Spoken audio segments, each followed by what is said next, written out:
Hello everyone and welcome to this Nintendo Life episode 150. Gotta catch them all, gotta catch them all. Gotta catch them all, and we have almost caught them all. I mean, if we're talking about the traditional Pokemon, the original 151, we've got one more episode until we do that. But I was going to say, isn't that the suitable thing to say next episode? Yeah, probably. But hey, you know, when I was younger, we didn't know if Mew even existed. Was it an existing Pokemon? Was it fake? Mew is like a proper like myth when we were like growing up, and for sure, kind of like how it incorporated. Is it officially in the 150? Is it not? Like, is it? How do you get it? And then it was like you have to. There were so many rumors at school, man. Like going on to the captain's ship, looking in his rubbish bin, and all this nonsense. Yeah, I remember.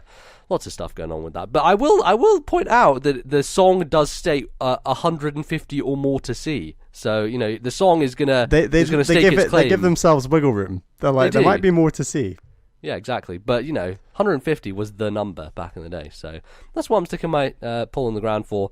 My name's MBZ. Hi, I'm your host here on this Nintendo Life, this Nintendo podcast where we talk about Nintendo video games, including Pokemon. And Bally joins me as my co-host. How you doing, Bally? Hi, MBZ. I'm excited for a very special episode. How special is this episode? What's happening? It's a very special episode because every 50 episodes, for those who don't know, so far we have done our top 50 games of all time on Nintendo systems. So yeah, we're gonna, and this time we're actually it's personal. We're breaking the whole system. We're redoing the list. Like, we're not editing the previous list, we're remaking it ground up because a lot has come out in the time since September 2017, which is when I believe we last did this for episode 100. So, you know, we're breaking the system. Hey man, you know that list of games that I like played on Steam and PS3 and all that stuff, like every single indie I've basically ever played, they're pretty much on Switch now. They're pretty much there. So, and there are other games which are coming out which inevitably are going to eventually end up on this list, but technically can't just yet because they're announced but are not out yet. But we'll cross those bridges when we get to them, I guess, eventually. But yeah, Bal, do you want to tell people what we're talking about for this show, how it's going to be structured, etc.? For our first segment, we're going to talk about the games that we have been playing, and then the second segment is going to be really long, and we're going to talk about our top 50 games of all time on Nintendo systems, according to TNL, right here. Yeah, we'll probably maybe split that up into a couple things. We'll figure it out. It's probably take us a little while. At this stage, we don't know how long that segment will be. Nope, zero idea. Yeah, buckle up, get comfortable. Strap the fuck in. It's gonna be a long one. Fantastic. Okay, let's kick things off then with some video games. Bally, you're a bit deeper into Fire Emblem at this point, right? Yeah, I'm about 20 hours in. I'm finding myself having complete like hour-long play sessions where I don't even enter combat at times. Oh yeah, that's what this game does to you. It's really it's crazy Yeah. how much the monastery has affected things. And, Right. like calendar management is such an issue, and it's like, you know, sometimes you'll have months where you don't do a battle until right at the end because you want to make sure that you're maximizing instructions and stuff like that. And I don't know if I mentioned to you, but I had kind of discovered midway through the game that it's more optimal to save the battle portion until, even though, you know, there's a percentage that you can see from people who are playing online who say this percentage of people did this on this Sunday, this weekend.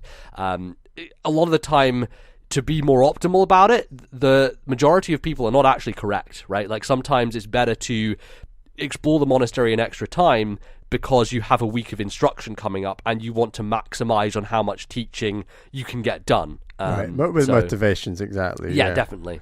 Yeah, and I'm finding that, so I'll like turn on. I'm finishing up a cutscene from a previous like chapter I was doing, and then I'll have a bunch of support conversations, and then I'll explore the monastery, and then I'll do all the teaching, and then I'm like, I've played a while. I think I'm gonna have a break now, and then I realize I'm not battling a ton.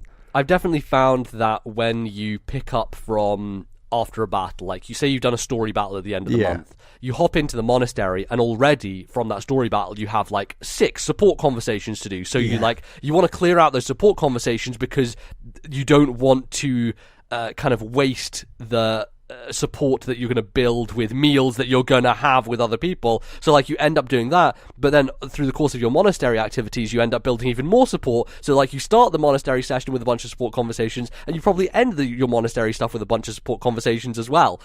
So it really does dominate a lot of the game.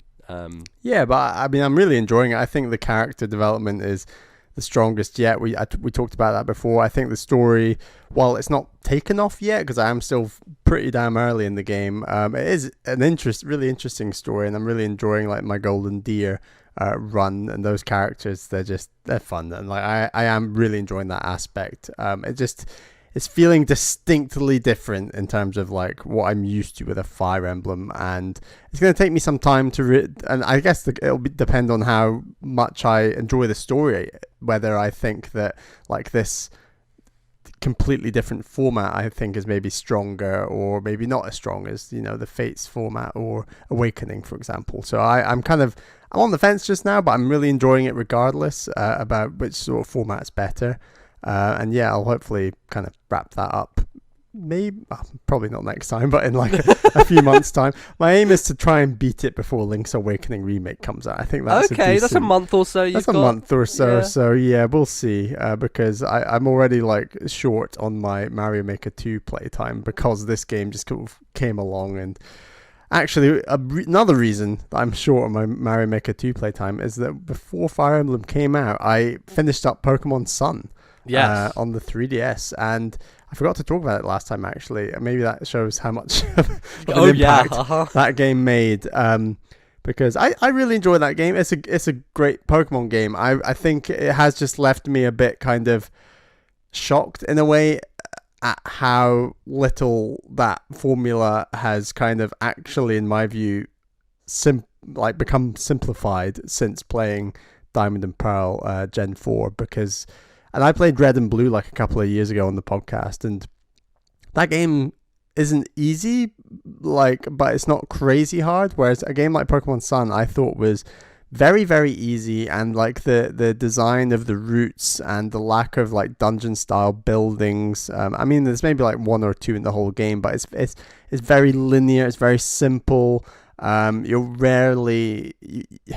feel more or less the right level all the time, which I always like in an RPG, so that's probably not a criticism, but by the time you get to like the Elite Four and like there's some cool story stuff in and around the Elite Four in the end of the game, and that was cool, but it's very rote, more rote than I was prepared to experience for a Pokemon game. And I sort of then, having beat this game, I looked up like, I'm sure Sword and Shield was looking like really exciting compared to, and I looked up the trailers for Sword and Shield, and I must admit, having played Pokemon Sun, I'm ever so slightly like less excited about those games, just because it's like, oh yeah, that looks like if they just took the Pokemon Sun formula and then kind of up-resed it a bit for like Switch, you know, and in a weird way. And don't get me wrong, I'm intrigued to see what like Galar is like, and in my view, that fucking wheezing though, that fucking wheezing. And I mentioned this when I last talked about Pokemon Sun, but the best bit of that game is all the Alolan like forms, or the Alolan creatures, and the fact that Galar for Sword and Shield is going to have its own Galar regions specific creatures. Forms, I should say, is really exciting. So I really liked all that stuff, and I thought the Hawaiian, the Alolan setting was nice. Some parts were quite samey, but I guess it's kind of what you get with tropical islands, though, isn't it? True, you know, and they're all gonna have to be of a type. Yeah. And yeah, it's cool. My team I had to do some like research, balance my team. It's the first time I've played with like the fairy typing, so that was interesting. Oh right, yeah. Yeah, I had a fairy type in my team. And yeah, so I liked all that stuff. It is Pokemon is a solid formula that I still enjoy, and I enjoyed that with this game. But I think for anyone that's played more RPGs, it's clear that like that is a formula that could go in so many different places, and they obviously choose not to because it's a successful formula that they want to stick to, and it is what it is. But yeah, Pokemon Sun was cool, but could have been more, if that makes sense. Sure, yeah. And then finally, because I've plugged back in my Wii U to play a bit of Wave Race Blue Storm for our next Backlog Club game. You mean Wave Race 64? Blue Storm would be requiring your GameCube. Blue Storm 64. Oh, I've been playing the wrong game by accident. Yeah, God, yeah.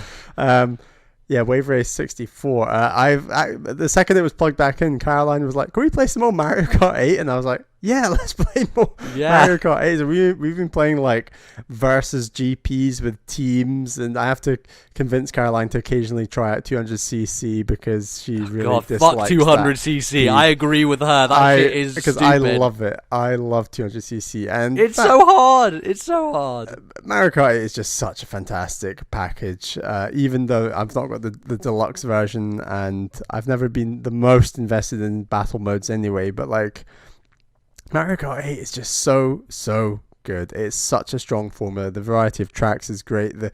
It's such a nice it's like a nice place to be in a video game like Mario Kart, like all the sunshiny tracks and the water tracks and the space tracks, and it's a feel-good video game. It's a really feel-good video game, and it's a really impressive look at the Mushroom Kingdom. Like, I just think it's a really nice video game, and we've talked a lot about Mario Kart before and where it goes next on the show, but yeah, just checking back in to remind everyone, Mario Kart 8 is a fantastic video game, and I am getting closer and closer to just having to buy that game on Switch. I'm honestly shocked that you haven't at this point. I reckon when I put away my Wii U again after having played Wave Race 64 or perhaps some other game, that Caroline will be like, right, it's time. We've got to get Mario Kart 8 Deluxe on Switch and play with each other, because it is a really, really great game. But yeah, it's a bit of Mario Kart 8. So that's pretty much all I've been playing.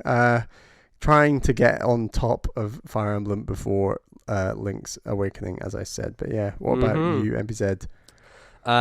So I have been playing a game I wasn't expecting to play this year at all, because I'd won it for free in a Twitter contest. Gio on Twitter, who's a Nintendo person who I follow, and he was on GAF back in the day, he's on Reset Era now, and he was doing a giveaway. He was like, "I'm giving away Dragon Quest Builders 2," and I was like, "Sure, I'll enter." I think to enter you had to post an image of your favorite Akira Toriyama character, so of course I posted a picture of Trunks from Dragon Ball Z, because Trunks is the best and he's my favorite, and he did like just a random drawing, and I won. So I won a code for Dragon Quest Builders 2. That's a solid anime way to win yes, a Dragon Quest game. Hey man, it's an anime game for me to win with some anime. That's how the world works. You must meet anime with anime, and it shall be so.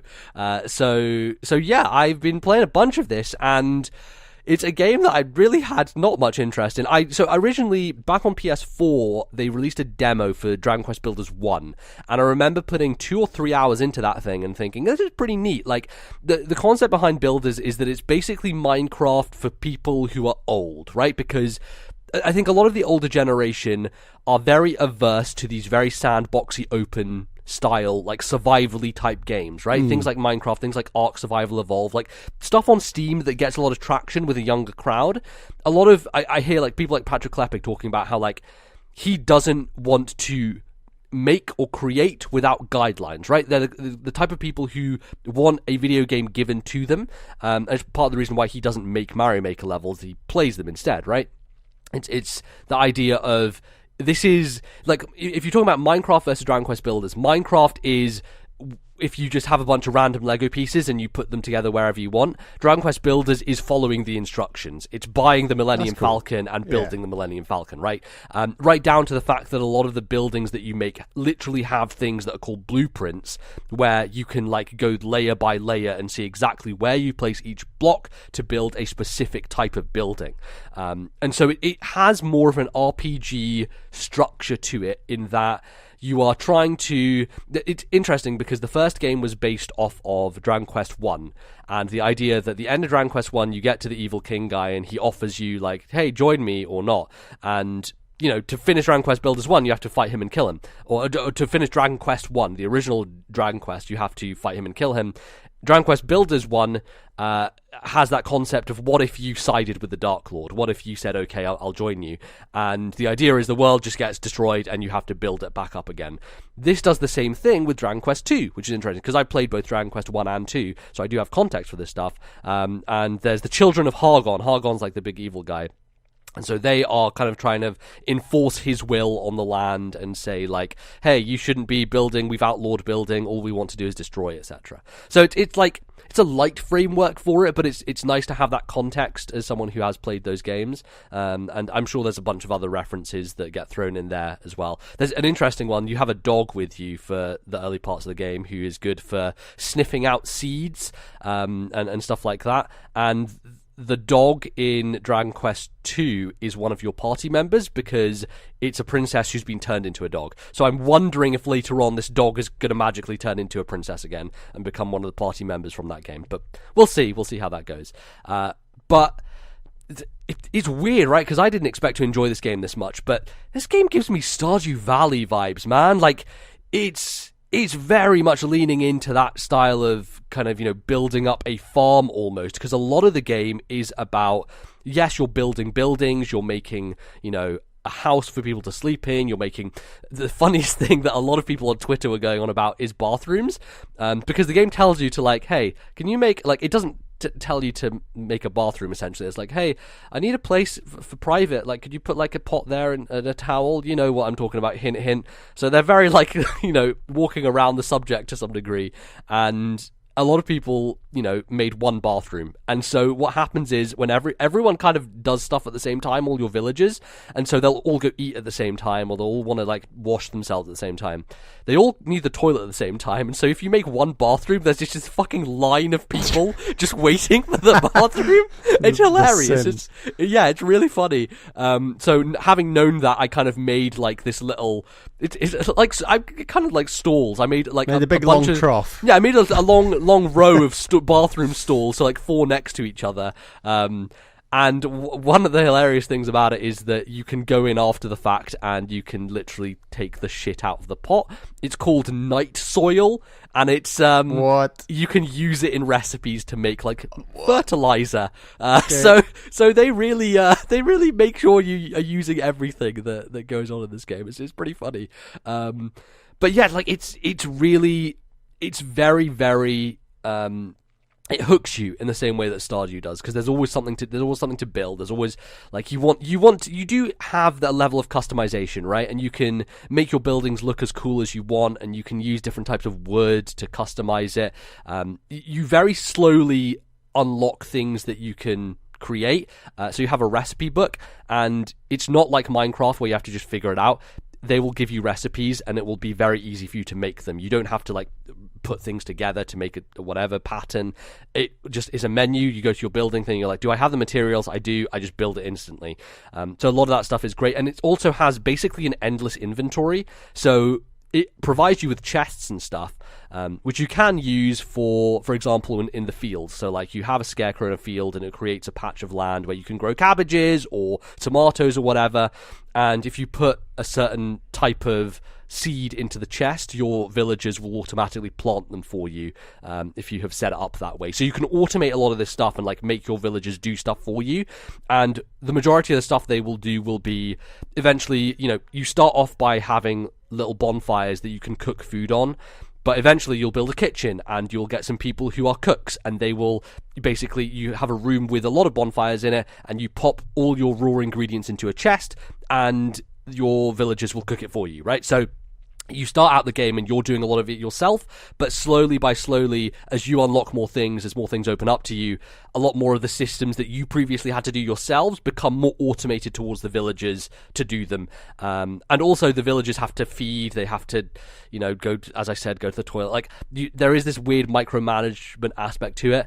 And one of my least favorite things about the game is it has a hunger meter, which means you have to constantly be eating food, otherwise you're going to run out of stamina, and you're going to have stomach grumbling while you're fighting monsters and stuff like that. Are you more playing as an individual character, or as God, or as both? No, this isn't a popular style. This isn't a kind of, Sims style thing. You are a character running around. Yeah. Okay. So you and are that character is doing all the building like yes, a Minecraft character. Exactly. You can actually shift to first person, and sometimes you have to be in first person to do certain things.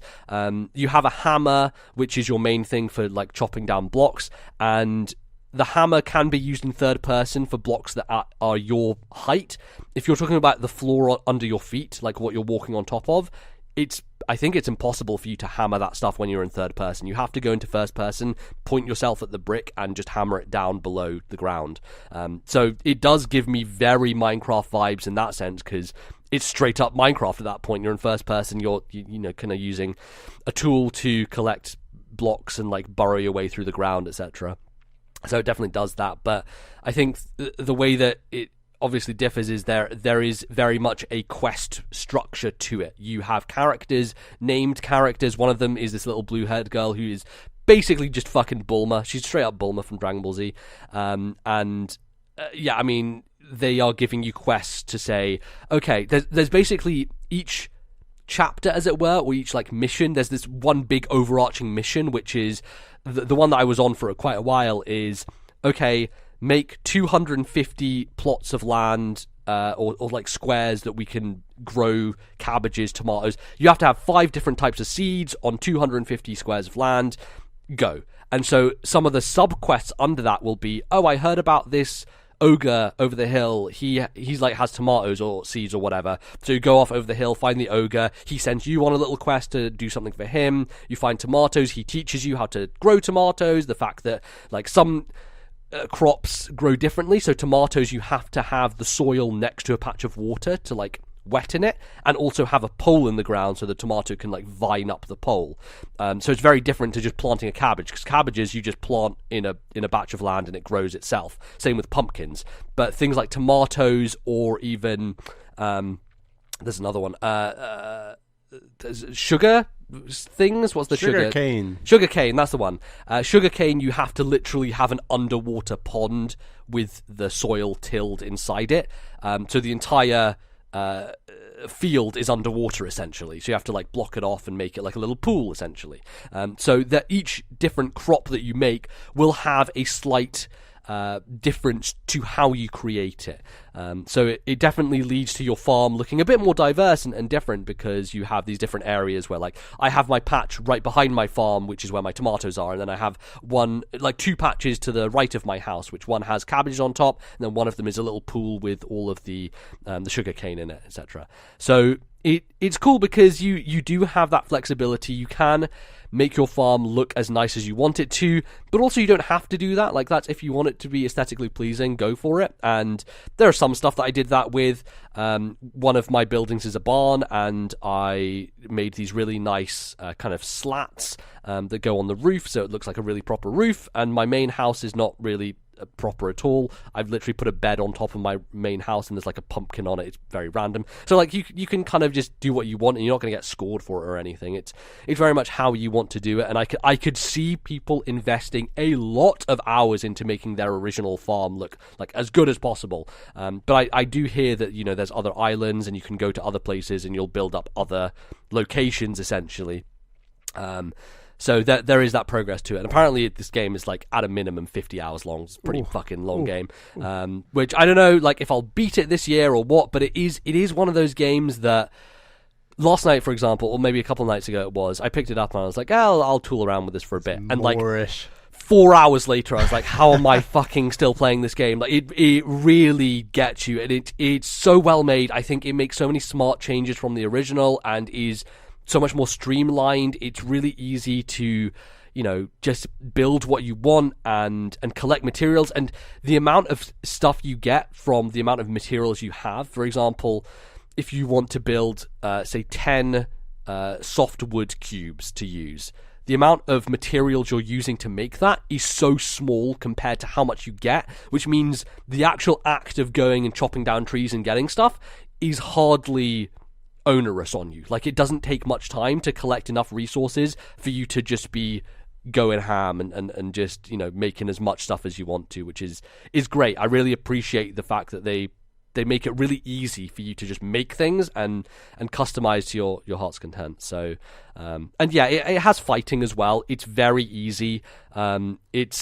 Is it turn-based fighting? No, it's not. It's action. Right. So monsters will just like run around. They'll attack your base, and you have to kill them all. And all your villagers can attack as well. And you can actually equip them, so you can make swords and stuff, and you can just give them to your villagers, so they will attack for you. And by giving them better weapons, they will obviously do much better against enemies that attack your base. But you find enemies in the overworld as well as you're exploring. Also, I just got a thing which was like, they played Breath of the Wild. There's an item in this game you get which is literally just a parachute from Breath of the Wild. You can jump off a high place and just float somewhere else. That's something I would ask for in any future Breath of the Wild game. Yeah, so at this point it's like, please do that. So especially traversal now has become a great fun thing to do, which is awesome. So yeah, they've taken some good tips from lots of games they've been playing. Obviously, it's Minecraft, it's Dragon Quest, it's lots of things, but it's excellent. It's like wasn't on my radar at all. I just fell into having it, and now I love it. I think it's a lot of fun. Really, really well made game. I'd recommend people check it out. So yeah, Dragon Quest Builders 2, gem in the rough potentially.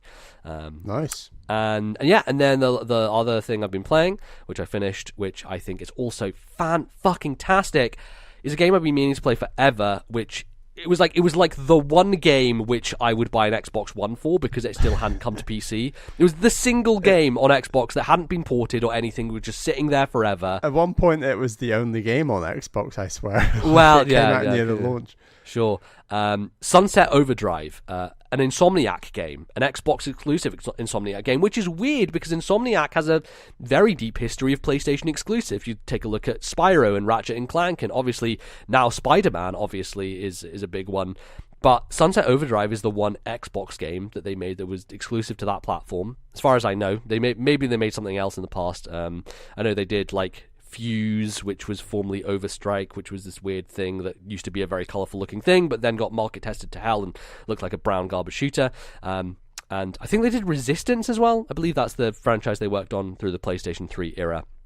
But I'm just realising how big a fan I am of Insomniac, because every game I play of theirs is just fucking brilliant. And Sunset Overdrive is one of those games that I remember like getting decent reviews at the time. I went back and I was like, oh shit, IGN gave this a 9 back in the day. Like I didn't realize like how much people like this game, and it's with good reason, because this game is fucking so good in terms of its movement. Its movement mechanics are really, in terms of challenge, if you're talking about like Spider-Man, right? And I know a lot of people complained about Spider-Man having traversal that was fun but was very easy. Like you didn't really have to try with Spider-Man, it just kind of happened, and I love that. I thought it was a great time. But Sunset Overdrive really takes movement and gives you challenge around it, and builds the entire world around grinding and bouncing and air dashing and sliding. Like all these verbs that you have available to you are so much fun to interact with the environment with and move around, and the entire point of the game is to always be moving while fighting enemies, right? So the concept is that you're in this big open world. It's very goofy. It's the most goofy game I think that this company has made in terms of irreverent humor, and I think it's not going to connect with people, like certain people. For me, I liked it quite a bit. It wasn't, there are certain things that I was like, this didn't quite land, but there were jokes that I found were pretty funny, and I think overall I liked its style and its tone.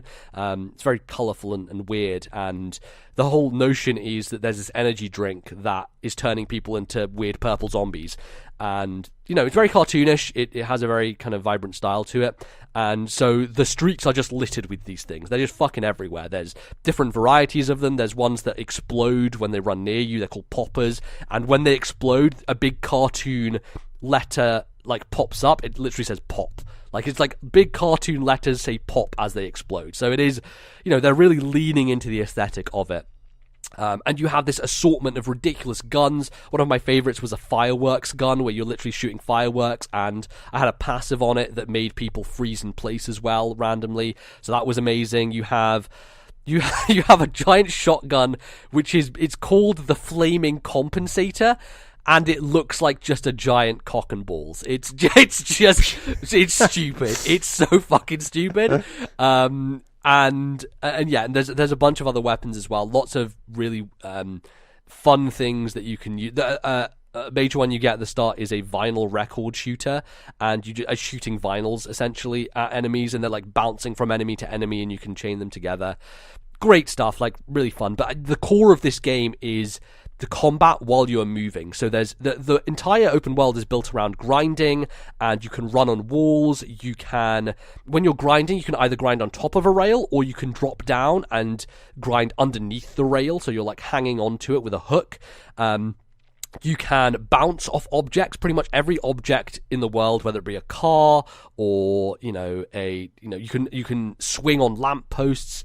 Anything in the world that looks bounceable has a springiness to it, which is completely unrealistic. But again, this game isn't concerned with that. It's about being ridiculous, and so there are moments when you have your full movement arsenal, which it takes a while for you to get an air dash. I wish the air dash was a little bit earlier in the game. But when you have that full movement arsenal, traveling around this game and just the puzzle of figuring out how to get from one place to the other while just constantly being on the move, constantly fighting enemies as you're going, it is amazing. It really is this brilliant design that just synthesizes, and it's I don't know, it's hard to describe how good it feels, but once you feel like you've mastered the movement, there's not many games that feel this good in terms of the satisfaction of it, the challenge of it, and just the freedom of it. It really gives you I think it's the ability to be expressive with it, right? Like, you could be someone who only grinds on rails, you could be someone who mainly bounces and dashes, but the smart thing they do is they build your combat abilities depending on how you are bouncing between these different styles of movement. So if you're just grinding on one spot, you're not going to build up your meter that much, and so you won't get like bonuses. One of the bonuses I had was random lightning will strike down from the ground, like if your style meter is high enough. And so you're encouraged to like grind and then dash through the air, bounce on this thing, wall run over this area while killing this enemy. Like, constantly shaking up your movement is always going to make things easier for you. So I like that they do that. I like that they encourage you to do it, because not only, does it give you a bit more mastery over it, but it looks really fucking cool when you do it. And do you have all these options, or is there like a skill tree that you're unlocking moves and things? You pretty much have all the movement stuff from the beginning. So like grinding on rails, grinding under rails. The only thing that you have to unlock is the air dash. The air dash is the one thing which it basically gives you a bit more leniency, because otherwise you're like trying to make a jump and you're not sure if you're going to make it. Whereas the air dash just makes sure like, yes, I will make that, no problem. And you do unlock some other stuff, like a really high bounce. So you have all the base mechanics from the beginning, but they just enhance them as the game goes on, and just kind of makes it improved. But like, between all the weird weapons, like the goofy character stuff, just the vibrancy of the world, the movement, it's hitting out of the park. I was so impressed with this game. I finished it, and then like the next night I was like, oh right, they have the DLC for free on Game Pass with this. So I just went through and played the DLC as well, because I enjoyed it so much. And I'm thinking there's like so many fucking collectibles in this game. It is collectible city. And I'm like, oh man, do I want to just go around collect all these things? Maybe at some point, like, it's a good thing for a podcast to put on and just move around and feel good. It's great. How much money have you given to like Xbox and Game Pass so far then? I think about £9, because I've done 3 months now, which is like £1 for the start and then £4 per month so far. When it comes out of beta, then it will be a bit more expensive, I think. It'll maybe be $8.99 a month, I think. So I might like drop off it for a little while, but I've played like 4 or 5 games at this point. Like, I played also there's a game that I haven't talked about on the podcast called Void Bastards, which is fucking fantastic, that came out earlier this year. And I've put maybe 15, 20 hours into that as well. So I'm getting my money's worth out of Xbox Game Pass. I'll tell you what, it's a fucking fantastic service. And I've also started Yoku's Island Express, because that just dropped. It's riches. It's riches upon riches. I don't understand. Go back to Wargroove. Yeah, I will. Yeah, I started that too, didn't I? Yeah, I need to try that out a bit more. But I highly recommend, if you can play Sunset Overdrive. That game's fucking aces. So yes, that's gonna close us out for this first segment. Don't go anywhere though, because we're coming back with the biggie, the big beluga. It's the top 50 games of all time. Get ready, strap in, motherfuckers. It's time to go. So we'll be back after this.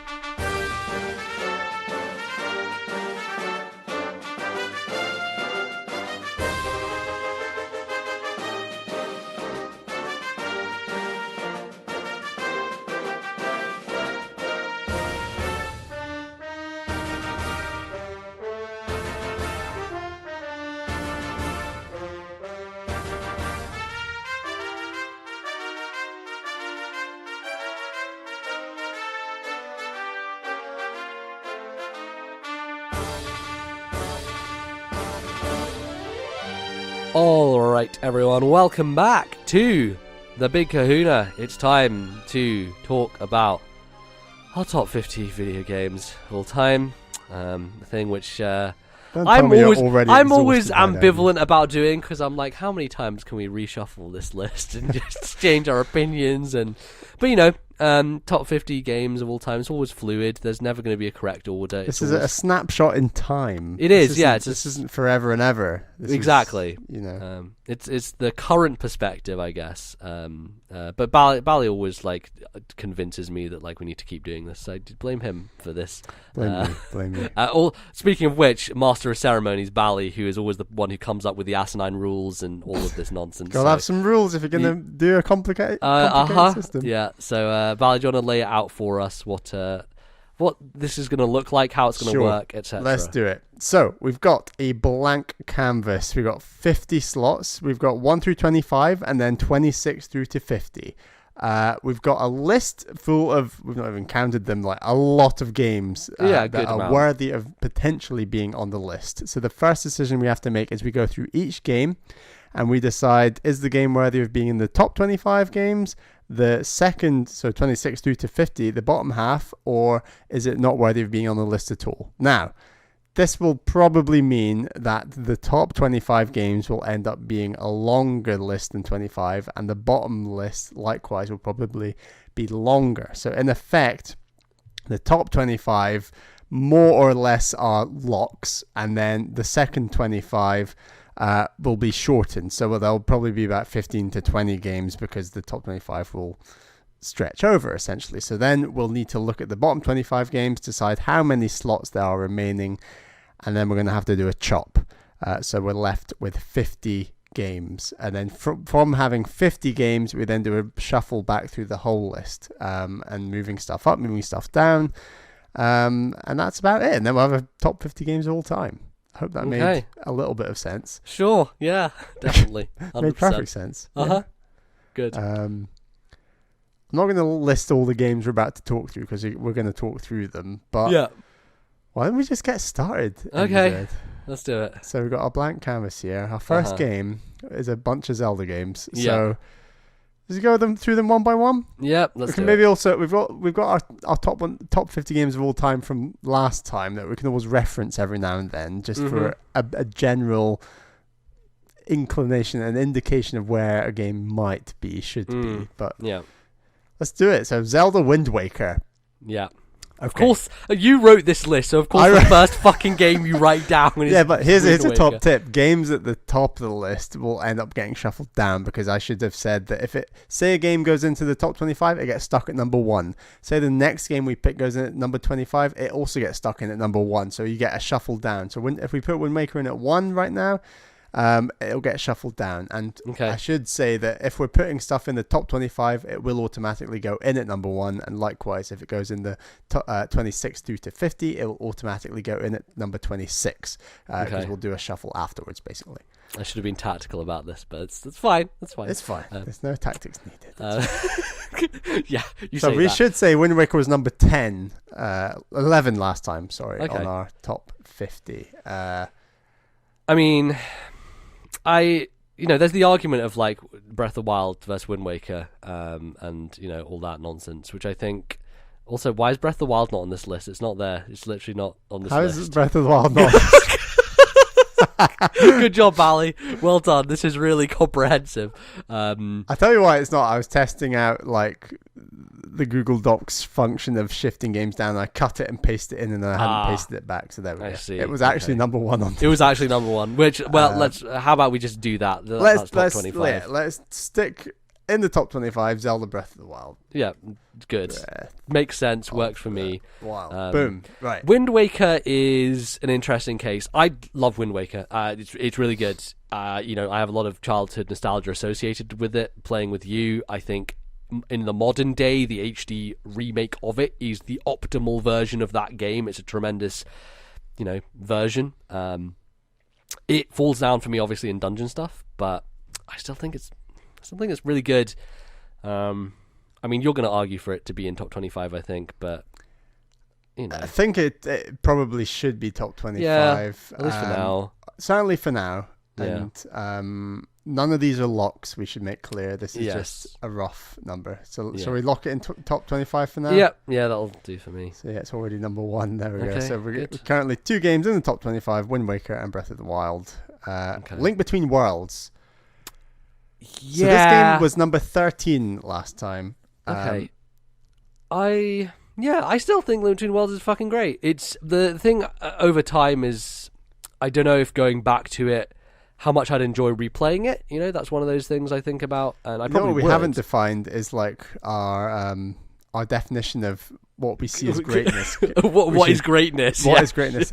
Well, so last time I should say we used the idea that if we were both on a desert island and we wanted top 50 games that we'd play on that desert island together and have a good time, this would be our top 50. I think we should slightly alter that definition and say that games should be shown in their best light. And then what I mean by that is Smash Brothers is best when it's people on a couch playing together locally. So like we can judge it in that light. Likewise, I think a very story-driven game, I would argue, often in its best light is probably the first time you run through that story. I'm not saying that's the case for all story games, obviously, but like a lot of story-driven games, the first time you play through that game, so that's its best light, I would argue. Sure, yeah. And we also mentioned that like this is very much as adults coming back to these games, and from a critical perspective, these are our top 50 games. So we're trying to kind of... Hey man, do you like caveats? We got fucking caveats for you. we're trying to ease out the nostalgia, although that's obviously impossible. So that's what I'm trying to say. So anyway, back to Link Between Worlds. Let's just put it top 25 for now, I think. It's worthy of top 25 for now as well. Time for the most contentious Zelda. Here we go. Skyward Sword. My baby. I love Skyward Sword. It's fantastic. It easily has some of the best dungeons in the series. It probably has the best storyline in a Zelda game. It's gorgeous. I think a lot of people critique its look, but the impressionistic stuff is just fantastic. And I think, quite frankly, the motion controls make the game, in terms of its combat, the most interesting in the series. So I think it is the most. I'll agree with you on the most interesting in the series, and it does have very strong dungeons, and it's its overworld. It's the way that world links up that I think is maybe the weakest part of the game, but it's definitely right. But like as I've said before, like Skyward Sword's the Mario 64 of Zelda games, right? It's like it's very compartmentalized, but I think that works for it because it's going for that specific thing. So it was like 38 last time. I think it's worthy of 26 to 50 at the moment. No, let's put it in top 25. You think top 25? Yeah, for the moment. I'm not letting go of that shit. Let's put top 25 for Skyward Sword. Yes, Skyward Sword is in my top 25 games of all time. Spoilers for my top 100 games. Yes, we should mention the. Yeah. I really think it should be in the bottom half. It is Bally, you motherfucker. This game is better than Wind Waker. This game is better than Link Between Worlds. This is definitively the best Zelda game aside from Breath of the Wild. There's no fucking question in my mind. No question. I can put it top 25 for now, but I'm gonna want a bit of a trade off at some point. Well, I want it there, so put it there. All right, it's there for now. Cool. Twilight Princess. Let's say bottom. I'd say maybe it drops off potentially. I don't think Twilight Princess has aged particularly well because as someone who plays this game still today in 2019, who has gone back to the Wii version of Twilight Princess and literally played it a few months ago. Yeah, like stuff. The motion control stuff is still good, I think, but I do feel the stiffness of Twilight Princess. There's a stiffness to it. Maybe that's because, like, from the perspective of Breath of the Wild and how well that game controls, like, no other Zelda game controls as well as Breath of the Wild, aside from maybe Link Between Worlds, I would argue. I think you could take every aspect of Twilight Princess and argue that there's like another Zelda that does that aspect a lot better, and that but as a complete package, it's a very good game. I think at the time when it came out, and if we're talking about in its best light at the time when it came out, would probably be how we talk about it. So now you're doing best light in terms of when it came out. So there is like you're well, that is its best light, is it not? Nostalgia into the definition of best light, which is a very clever twist. Is that not its best light? I don't know. Potentially, but yeah, when it came out, it was like, hey, here's Ocarina of Time, but better, which is what I generally think Twilight Princess is. I agree. To some degree, Ocarina of Time, I do prefer. Like, there are elements of Ocarina of Time that I think Ocarina of Time is just fucking snappier. Like, it just gets you there. It just does things faster. You can, like, there's a smallness, a containedness to the Ocarina of Time world that there are vast stretches of Twilight Princess that are just kind of nothingness that don't really serve a purpose. It's there for the scale, it's there for the grandeur, and I do appreciate that. That's one of the reasons I like Twilight Princess a lot, but it could have had some restraint. Like, it feels to some degree bloated, but I think that's more in terms of the in-between stuff, like, you know, the section where you have to ride back to get the fucking iron boots. You have to ride all the way back to fucking Kakariko to get the iron boots, to do the contest with the guy, then go all the way back to the Goron mines. I mean, at the time I was like, this is a great opportunity to ride my horse more. Like, it didn't feel overly elongated for me at the time. I can't remember if you could fast travel then. Maybe the fast travel wasn't accessible. You get the fast travel fairly late, I believe, but I'd need to check that. And it's a cool fast travel. Like, you become more pixels, and then the fucking annoying thing is, like, when you're in Zora's domain and Midna's like, we can't fast travel here because the Zoras will see us. I'm like, fuck off, Midna. The Zoras I'm gonna go hide behind this thing. Like, they're fucking weird fish people. Like, they're not going to bat an eyelid at a wolf disappearing. Like, God's sake. But you know. I mean, I like this game a lot more than Skyward Sword personally, but yes, I do. But this isn't something I care so passionately about that I'm going to fight for in the top 25. Like, I think I'm happy to put this in the bottom 25. Yeah. And if it falls off, it falls off, and we'll see where we are at. Fine, fair enough. So yeah, the bottom 25 is now 29 already, but it'll make sense. Just don't explain that. Let's just keep going. Yes. Ocarina of Time, we've kind of implicitly already talked about it through Twilight Princess. It didn't make it last time on the top 50. It's a game of its time that did so much for video games forever, for everything. And we've said this before, but for us personally, it doesn't critically, in my view, hold up to be on our top 50. I think when you talk about Ocarina of Time, you talk about, like, dungeon design is the core philosophy for me. Like, so I think a lot of Ocarina of Time is also really world building. A lot of it is actually story to some degree. Like, I think if we're talking about story of the era of N64, like, it is actually a pretty compelling narrative, right? For the limitations of the time and what people were doing back then. I think now it's still fun. It's I good. actually think, and this is something I've been thinking about, I was like, why do people keep going back to why is Ocarina always this? And I actually came up with a decent way in my mind of trying to think about this. So we always think of Ocarina of Time as the first 3D Zelda. Yes. And I think because we think of it as the first 3D Zelda, we think, but there's these other, like, more evolved, better Zeldas. And there are. But I think for a lot of people in a generation that's slightly older than us, so basically the Super Nintendo generation, they see Zelda Ocarina of Time as Link to the Past, but in 3D. So, like, I'm trying to make the point that the jump from Link to the Past to Ocarina of Time is why they see Zelda Ocarina of Time as so special. Whereas for us, it's kind of this first building block in moving on into all these other 3D Zeldas. Right, yeah. I get that for sure. But yeah, I've marked that as red, so we're moving on. Okay.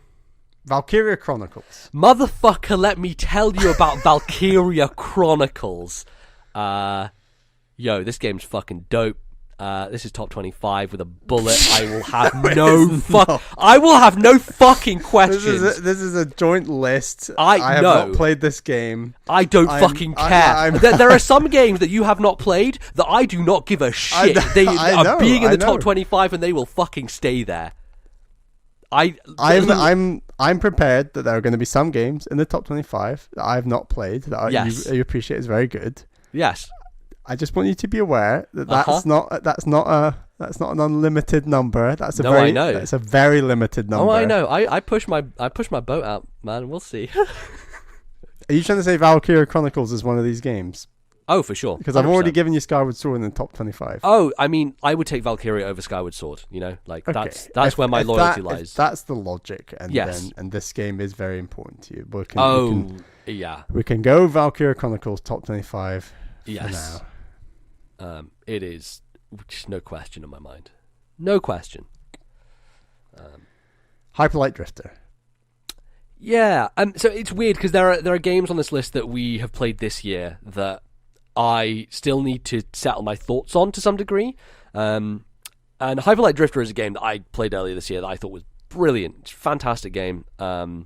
Very high up my games I played that didn't come out this year list, and likely will end up pretty high on that. But it's hard for me to put it in a top 50 list at the moment. Like, if I was going to put it somewhere, I would put it in the bottom 25 for the moment because, you know, you've not played it, and I do love it. I think it is brilliant, but I do need to settle my thoughts on it and think in a few years' time, how will I feel about Hyperlight Drifter? And I think I would argue, and I've obviously not played this. I would argue we should make it red for now, just because.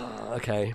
We're going to get trigger happy with the list. And I know. It's going to get hard to get through that bloated ass list. I know. And I've already given you Skyward Sword and Valkyria Chronicles. Don't keep saying I'm giving you Skyward Sword. You like Skyward Sword, Bally. Don't question. You enjoy Skyward Sword. I'm not denying I didn't enjoy Skyward Sword. Yeah, exactly. Don't give me that shit. We're talking about top 50 games of all time. Skyward Sword is a quality ass fucking we'll Zelda get back to Skyward game. Sword, but for now, Hyperlight Drifter, in my view, and I think, just falls off the list. Okay, fine. Okay, Smash Ultimate. I moved to change this to Smash Brothers for Wii U. I think Smash Brothers for Wii U is the superior video game. Wow. In so many fucking ways. So many fucking ways. Unquestionably, the roster, the characters, the stages, all that in Smash Ultimate, brilliant. The rest of Smash Ultimate can suck my fucking dick. Because the idea that spirits are a thing, jog on, mate. Jog the fuck on, because I'm not having that. If we're going to put a Smash Brothers game on this list, the best Smash Brothers game for every aspect of Smash Brothers, for me, is Smash for Wii U.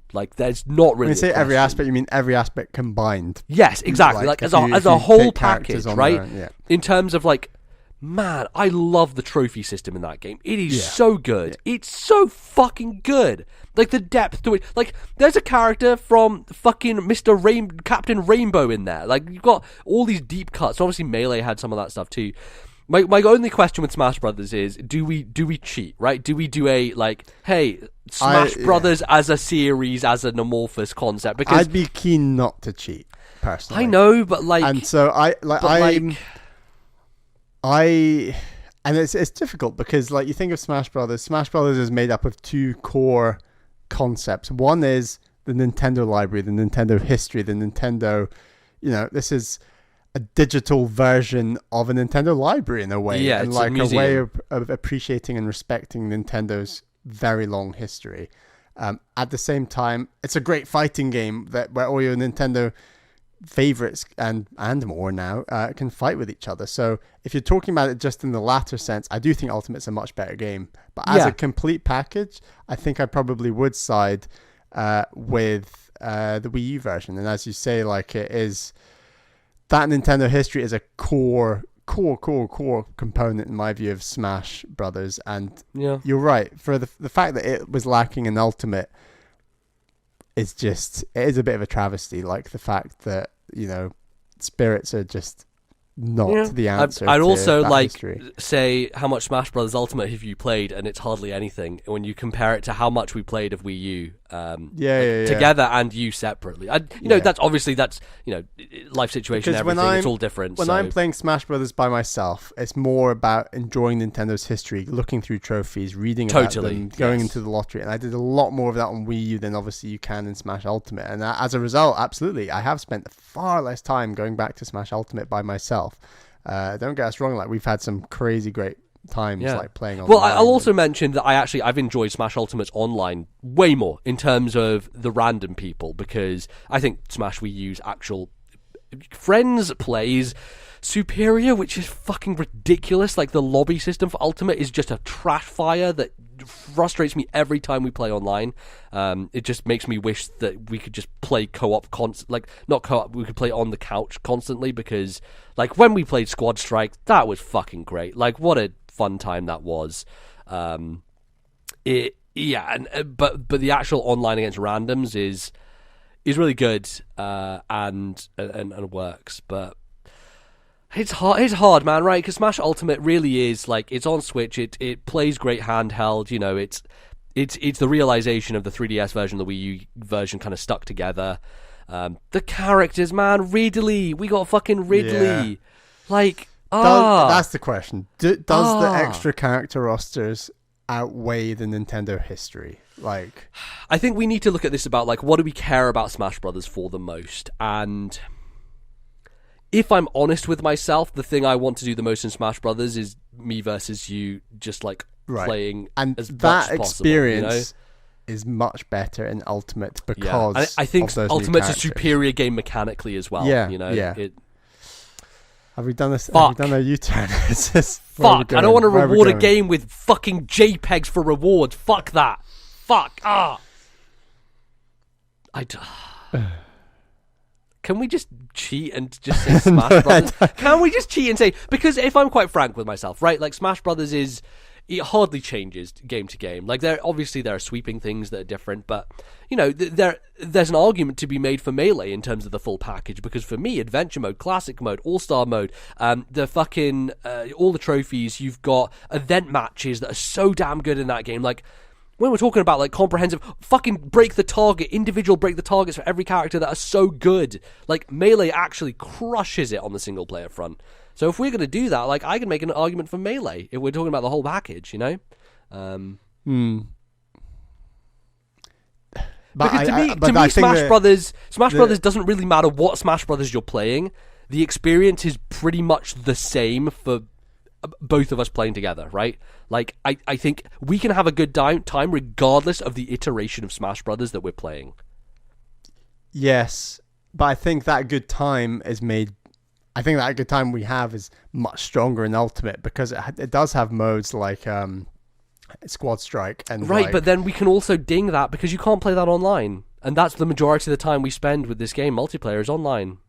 No, absolutely, but that's where it kind of in its best light would be locally on a couch together, and that's where it just, in my mind, is head and shoulders above the rest. And it's in Smash Brothers in its best form, which is obviously its multiplayer fighting. And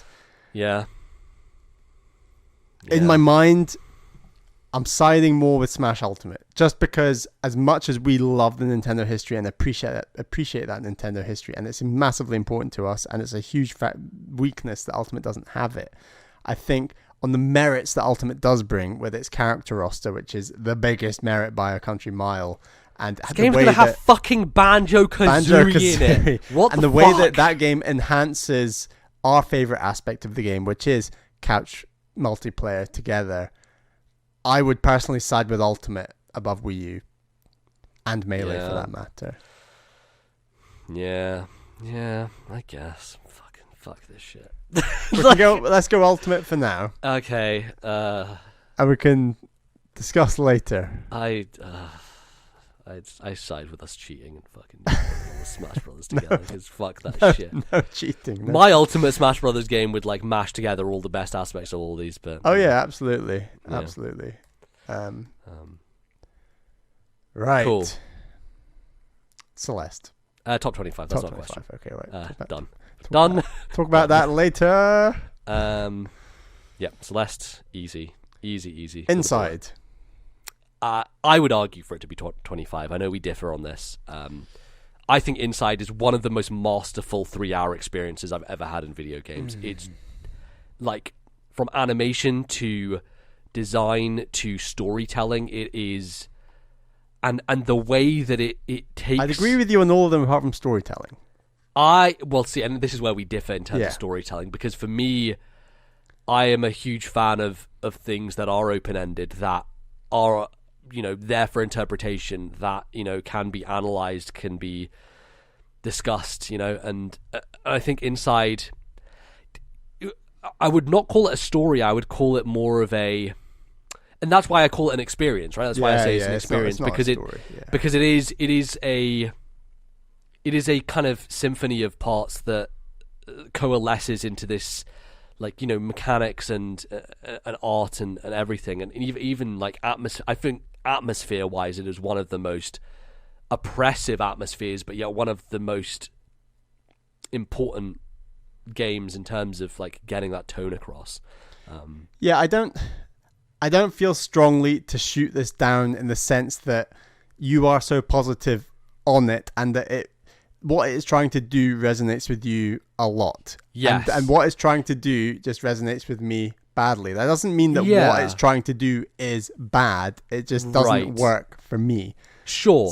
But for me also, Inside has some of the most brilliant environmental puzzle design. Like there's one specific moment that I always think of that I almost went to the internet to look up, but then I did figure it out before I got to that point. And I think that for me, it always, when it comes to puzzle games and stuff like that, it always speaks to me how strong the design is, to where you get to a point where you're like almost on the edge, but then you figure it out. And I'm not going to say that particular moment because it's kind of spoilery. I was going to say, I don't really know. Well, it's not really spoilery. It's like there's a moment, where the girl who's under the water, the weird ring girl who like, chases you under the water, who's fucking terrifying, I have to say. Like in terms of scary things I played through in games, it's pretty fucking high up the list. There is a moment where you're trying to get to this platform and you can't because she catches you every time. What you have to do is you have to like hang on this chain and like float your way to the other side and let your toes just dangle in the water so that you alert her to move over to that side, so that she's way further away so that you can actually make it. And it is like, it took me so long to figure that out, but when it clicked, I was like, wow, like that is so subtle. It is so fucking brilliant and subtle. And it makes sense logically with the rules of the world, and it's just a genius fucking puzzle. And I remember just doing that and just being in awe of what this game had done. And obviously the game also has just a tremendous twist that is grotesque and impressive, and the fact that you keep playing after that happens and you do puzzles is just wow. Inside for me is one of the most tremendous experiences I've had playing games, so I'd have to vouch for it to be high. Yeah, we can put it in the top 25 for now. Yeah, it could be low down, but like let's just have the caveat now that like, it might get booted down. Yeah, because definitely you've got a lot of babies in the top already. Hey man, it's not my fault. I play good games, Well, as long as my babies can get up there too, we're all good. Well, yeah, we'll see. Okay, Earthbound. Yeah, I mean, top 25 easy I for love me. Earthbound. Yeah, I love Earthbound, of course. We both love Earthbound. Yeah, we bloody love Earthbound. Right. Final Fantasy 6. Coming into some Final Fantasy. Some JRP. This is the JRPG train we're just setting into now. JRPG train is in motion. Yeah, it is in motion. Right. Final Fantasy 6. I love Final Fantasy 6. I think it's brilliant. Final Fantasy 6. I don't know if it's top 25. I feel like for now we could maybe put it there. I feel like it may end up lower on the top 25. Yeah, no, I know, but these are all fucking good video games. What are you gonna do? I would argue it should go 26 and below. Just okay, fine. I think I'm fine too with much has gone up for not enough to go down. And yes, I love this game. There are JRPGs. There's already Earthbound. There's more to come that I like a lot more than this game. Yeah. But there's a good chance it'll be in our top 50, but not in the top 25, I think. So I'm going to vouch for it at 26. Yeah, for sure. Okay, Final Fantasy 7. I've played Final Fantasy VII. You have not, so it's hard because you can't really speak to it. I go back and forth on which I prefer. In fact, in my list, 6 and 7 are close to each other.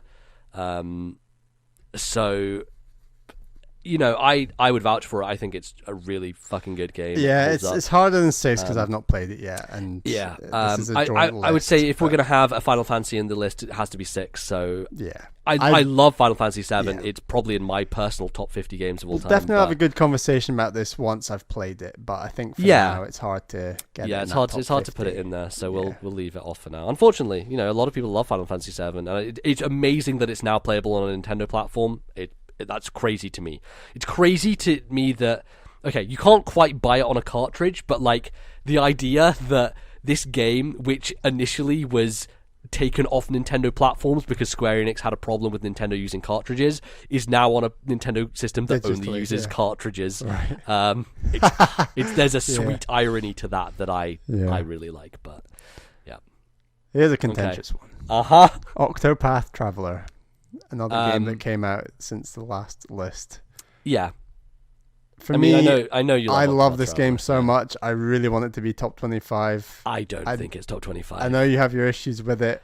It's not that I hate Octopath Traveler. I think that it is so incompetent in so many fucking ways that we can't reward it to be the top 25 video games of ever. Like, I can put it in bottom 25. I can't reward a game that is so fucking grind heavy, that has a story that has no coherence to it, that characters that are initially seem like they have a lot of depth but don't really go anywhere, and their stories are too short to really have good resolutions. That battle system. Yes, the art style is great. The battle system is fantastic. The soundtrack is phenomenal. Oh god. But like it is literally like a list of amazing pros and garbage cons that like makes this such a battle in my mind. But for me, the cons drag it enough for it can't. Like, that soundtrack is fucking phenomenal. It's so good. But I just simply cannot reward it for its sins because there are many. I get that. There are many. I just think it's got to be in the top 25. No. It's got to be. No. It's got to be. No. It's just got to be. What? But like, what is the thing about it that? So I actually aside from music, battle system, and art style, which I think is enough in my view to get it up there. But other than that, I did actually enjoy like the designs of some of the towns and some of the... They all look the fucking same. Name me a town in that game. Name me one town. Give me the name of the town and what it looks like and how it's different. That sand one, that's really nice. There's like 4 sand ones. Bally.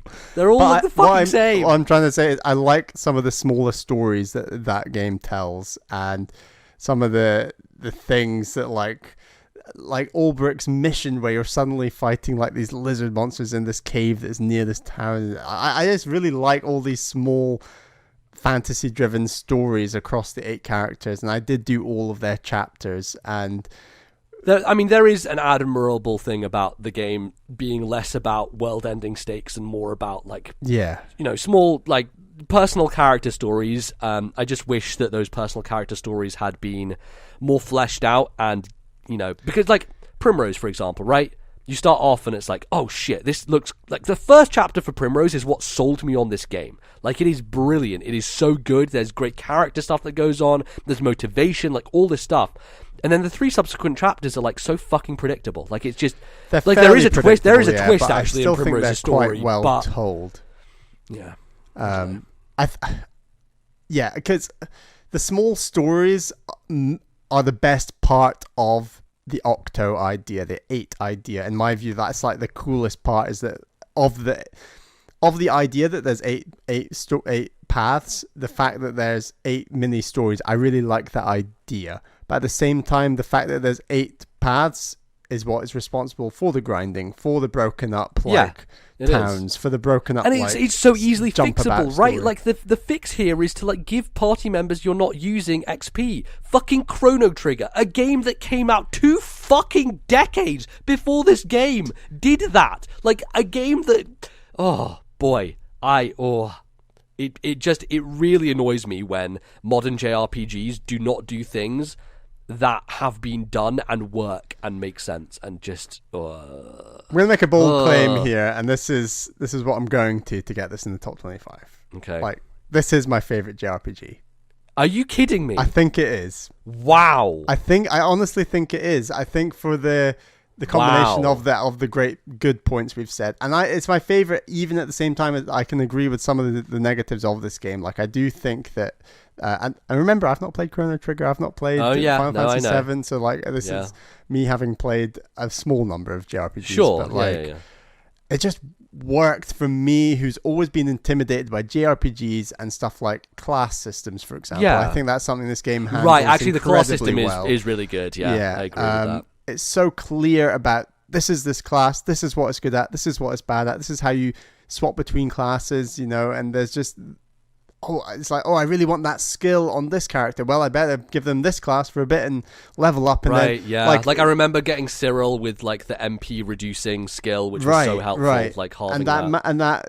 And I really, really like the turn-based battle system. The way that you can charge up moves essentially, and it just. There's some synergy about this game that just worked for me, for someone who was very skeptical about JRPGs. Not skeptical about JRPGs, but has had a hard time getting into some of them before. This game just made all those aspects easier. And because I was so on board with all those things, the small parts of grinding that there are frequently throughout the game, I didn't mind as much because I was prepared to just put those to the side to do these other things. And yes, like the individual towns aren't memorable for those towns, and it's more about the characters. I agree with that, but I still really like those towns in a strange way, and like I agree they don't stand out, but it's like a nice little, there's the atmosphere they have in like a bar in this game is really great. Now, don't get me wrong, they repeat that same bar probably about 8 to 20 times across. Yeah, I mean, like towns. every town you can check a checklist of like, here's this place, here's this place, here's this place, and the NPCs are nothing.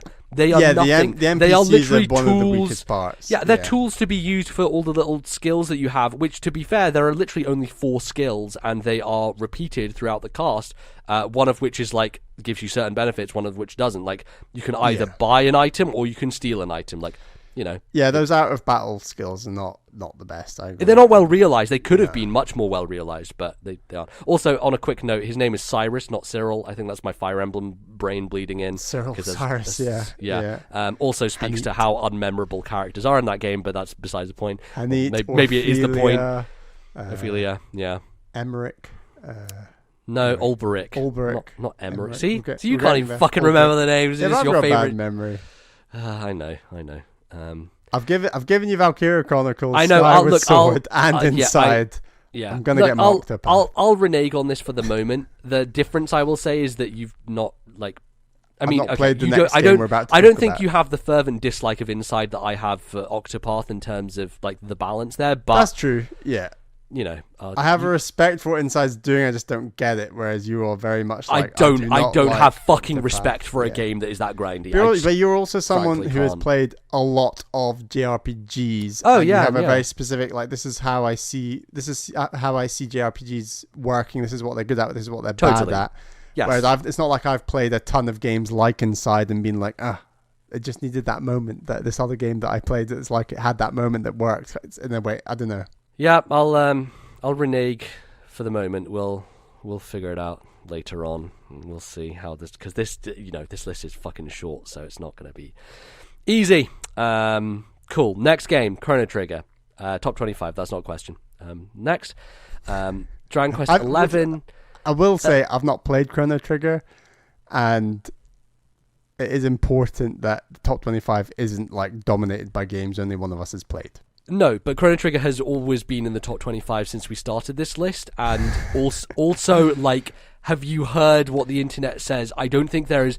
I legitimately think that there will never be an RPG as perfect as Chrono Trigger in terms of JRPGs, in terms of what the JRPG experience is.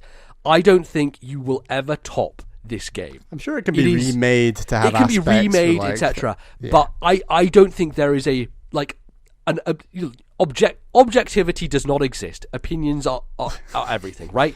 But So if Chrono there Trigger's was, number 15 last if there time. was an objective opinion of what is the best JRPG, I don't think there is a game that you could say is more objectively good than Chrono Trigger. Again, that whole thing is garbage, but I'm saying it anyway. Yes. Okay. Yes. It's there. Okay, we've got 2 Dragon Quest games. I'm not really going to argue for either of them because, frankly, neither of them are in my personal top 50. I think Dragon Quest 11 is fantastic. If you're going to play a Dragon Quest game, play that one. It's coming to Switch. You'll have a great time. It's a lot of fun. Dragon Quest 7 is a game that is widely disliked amongst Dragon Quest fans and is very low on most people's lists.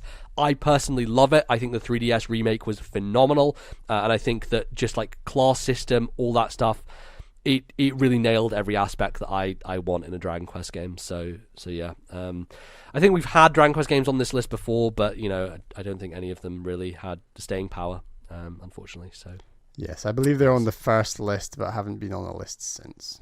yes, yeah. Undertale. Undertale could be on a list for just music alone. I think it really is like one of the soundtracks of the last decade in terms of video games. It's tremendous. I like that game a lot. I think it only grows more fondly in my memory the further I get away from it. I know you enjoyed it.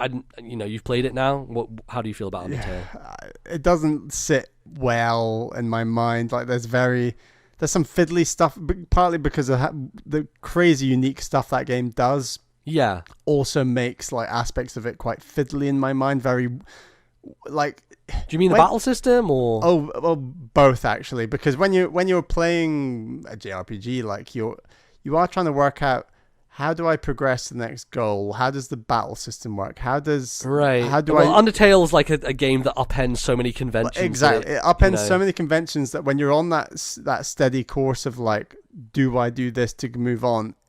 When that's so confused by like what Undertale is going for, it does leave a bit of a sour taste in my mouth. It just didn't jive with me massively, and yeah, I don't know. I like the music. I don't rate it as crazy high as you do, but it's so good. It's good. So good. Yeah, this game would be a long way out of like my top 100. It's not there for me personally. Yeah, it's a shame. There are some games where I think soundtrack alone can carry it, and I think Undertale is like that game for me. But unfortunately, it's not gonna make I think it's out. Yeah, it's the internet's favorite game, but it's not gonna be on our list, unfortunately. Right, Mark of the Ninja. Let me tell you about Mark of the motherfucking Ninja. Do you like stealth games? Probably not. Do you think that you should play a stealth game? Maybe. Do you want one that's the best fucking stealth game ever made? Mark of the fucking Ninja. I recently watched a video essay on this game to kind of refresh myself on it and remind myself, what this game is like. And it all came back, and I was like, God, this thing is brilliant. It's so well designed. It's down to like all the information it gives you. I think that's the thing about this game is it constantly gives you so much information about what you need to do, where you need to go, all that stuff, like down to enemy vision cones. Like sound is the visualization of sound in this game is remarkable, and it really does make an experience that you would think would be so easy because it gives you all this information, but it actually has so much challenge to it and makes you feel incredible when you pull things off and you are hidden from everyone and you manage to dodge out the way. All these tools, like being able to like take out lights and turn off power systems, and just it is just it's a masterclass in design. And it looks great as well. Like Clay, obviously they have a signature art style, and it's on full display in Mark of the Ninja. And I'm so glad it's out on Switch so that more people can play it. I think it's called Definitive Edition now or something. This game has not been eligible previously because it wasn't on a Nintendo platform, and now that it is, I have to fight for it. I think it is just brilliant. I would like it to be in the top 25. I understand, obviously, you've not played it. I think if you play this game, Bally, it will be top 25 with a bullet. Okay. But it's hard to get across just how good it is without that. I would, for now, I'm gonna, because I've pushed my luck enough. I'll put it bottom 25 for now. Let's go bottom 25. Yeah. Let's go bottom 25. Right. Okay. Time for the Mario block. Mario block. My the God, Mario block. This is tough. Yes. Super Mario Odyssey. So we've got 3 3D games. Yeah. Let's talk about those first. Okay. Odyssey, Galaxy, and Galaxy 2. Sure. So Odyssey's come out since the last list. Galaxy 2 was very high up last time. It was number 4. Yeah. Galaxy 1 was number 22, so still very high up actually. So I mean, my feeling is, having had time to think about Odyssey and what that game does in terms of the worlds you can explore, the movement it has. Yeah. It's surpassed Mario Galaxy 2 in my mind, honestly. Really? It really has. But that's mainly based on the world exploration and the movement. Don't get me wrong, like Galaxy 2 has some really impressive like in terms of platforming worlds. level design, I don't think that, similar to Chrono Trigger, I don't know if we'll ever get a game that has better 3D platforming design than Galaxy 2. In terms of design, but the way that you platform, I think, is better in Odyssey, if that makes sense. Right, so in terms of the expression of Mario's moveset, Odyssey is the best it's ever been.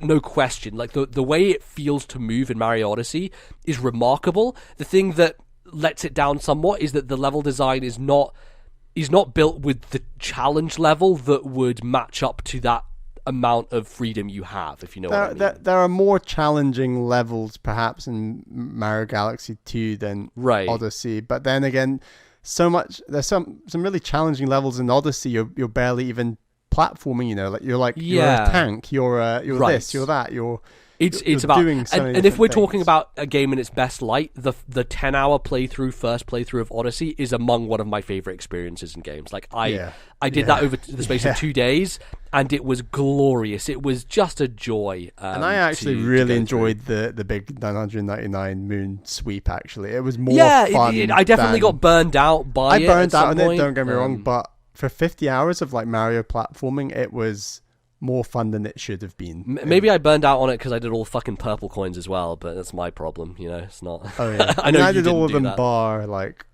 a few. I did enough to get all the moons, which it doesn't mean you have to get all the purple coins are not for the moons, it's for all the costume stuff, I think, all the stuff that you have in your cabin. I don't remember. Right, but there are some moons that you unlock by getting all the costumes and things like that, so you need enough purple coins in order to get the right number of costumes, but not all the costumes. It's really weird. Anyway, I guess, I don't know, I got all the fucking purple coins. That's my claim to fame. I 100% in Mario Odyssey in the most 100% way you can. So at this stage, I'd go 100% Mario Odyssey, top 25. I think Galaxy 2 probably does enough to stay up there as well. Yes, and then I think Galaxy 1 is bottom 25 for now. Yeah, I think Galaxy 1 drops, for sure. Let's do that for now. Okay. The next one's an interesting question for me, because in a lot of ways, Mario Maker 1 is superior to Mario Maker 2. I look at this as similar to the Smash situation, where kind of feel like the Wii U game is the better game in some senses. I think the freshness, the novelty of Mario Maker was there. I do love all the stuff they've added, but in so many ways it has regressed, from the UI to some of the ways that, I don't know. The online multiplayer. The online multiplayer is a garbage truck, but I feel like a lot of the charm has kind of disappeared from it. There's no fly swatting minigame, all this other stuff. It's a trend we've noticed across Nintendo is that kind of more clinical approach that creates very good products, but is nowhere near the kind of charm that they used to have with their games. It's tough. I do love. I've had a better experience playing other people's levels in Mario Maker 2. I've done much more of that this time round, whereas in the first game I was all in on just making stuff. And I think following people is maybe a little bit easier. Still not great. They should have had friend system integration. One of these games is going in the top 25, I think. I still think Mario Maker as a concept, as a thing, is one of the most enjoyable things Nintendo's ever made. I think we should probably just put one Mario Maker on this list. We should. Both. Yeah. It should be one or the other. I've not played anything like as much Mario Maker as you. I really want to Yeah. get back to more of 2. I want to give some credit. I've not played much of it yet, but I want to give a lot of credit to that story mode. Like, I think it's a really nice little thing to put in there that shows you some interesting I wouldn't give it things. that much credit. Like, I do think it is helpful, right? I think it's only helpful, though, in the sense that it gives you ideas for the new objects that have been put into this game. Yeah. And I think that's something that the internet could have kind of told you anyway.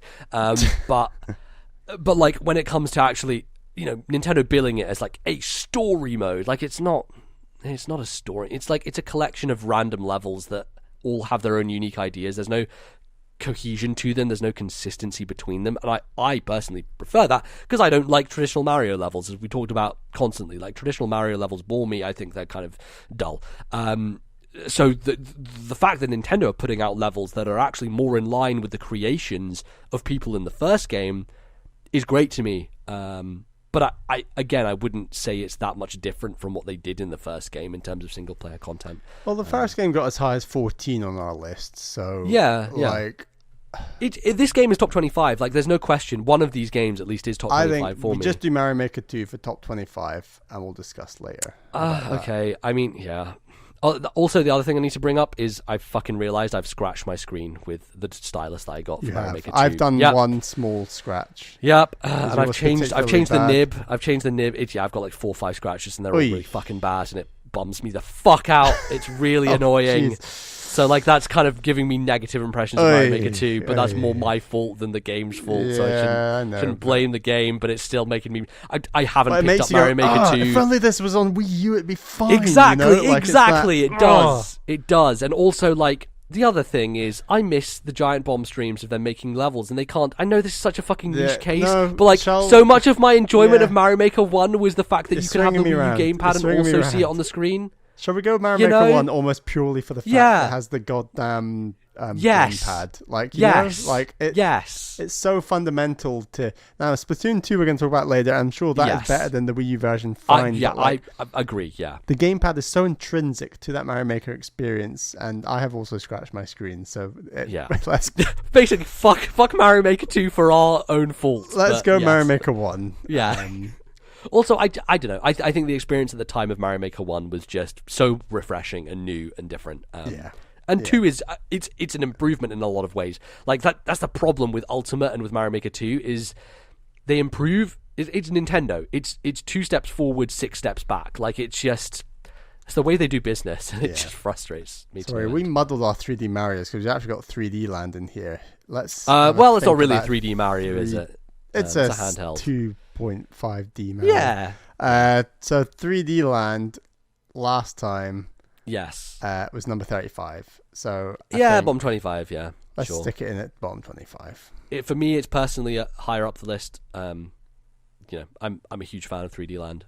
It's a game I need to revisit for sure, but I remember playing it and adoring it. So still high up my personal 3D Mario list. If we're talking about my favorite 3D Marios, I think 3D Land is actually probably my favorite over Odyssey.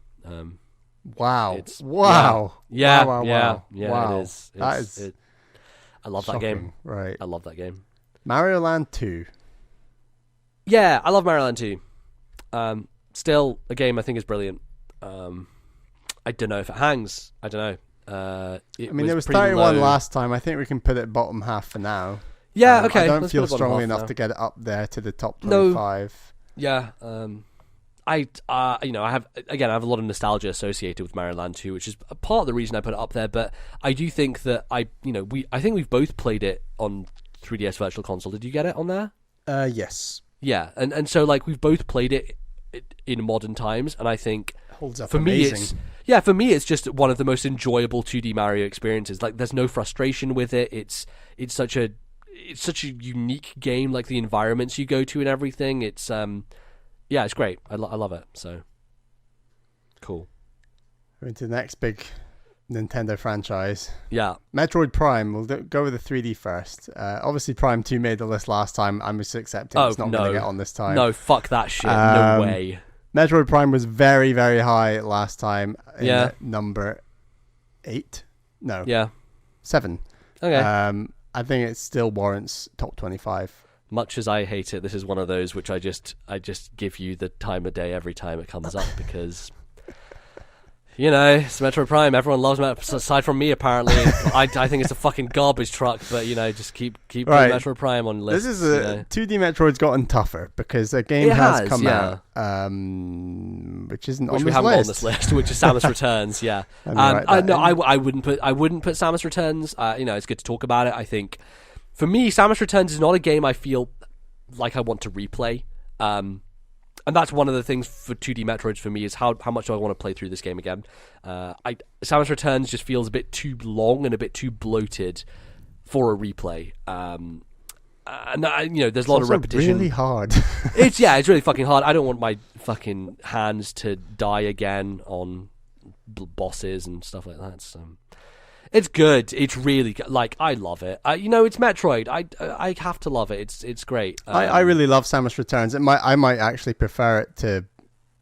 It might be my favorite 2D Metroid. I mean, I don't feel. Really? Maybe over Zero Mission. Zero Mission's fucking great, man. Zero Mission is great. I just really jived with Samus Returns. I don't feel strongly about this, and they're all much of a muchness, more or less, to me. I think that one thing that's changed substantially since we last did this list is I've played games like Hollow Knight, like Axiom Verge, that I think do the Super Metroid thing and evolve on it. So, like, in my mind... Yeah, I mean, I don't know, though, because for me, there aren't many games that do very exactly the Metroid thing, right? Like the Super Metroid thing.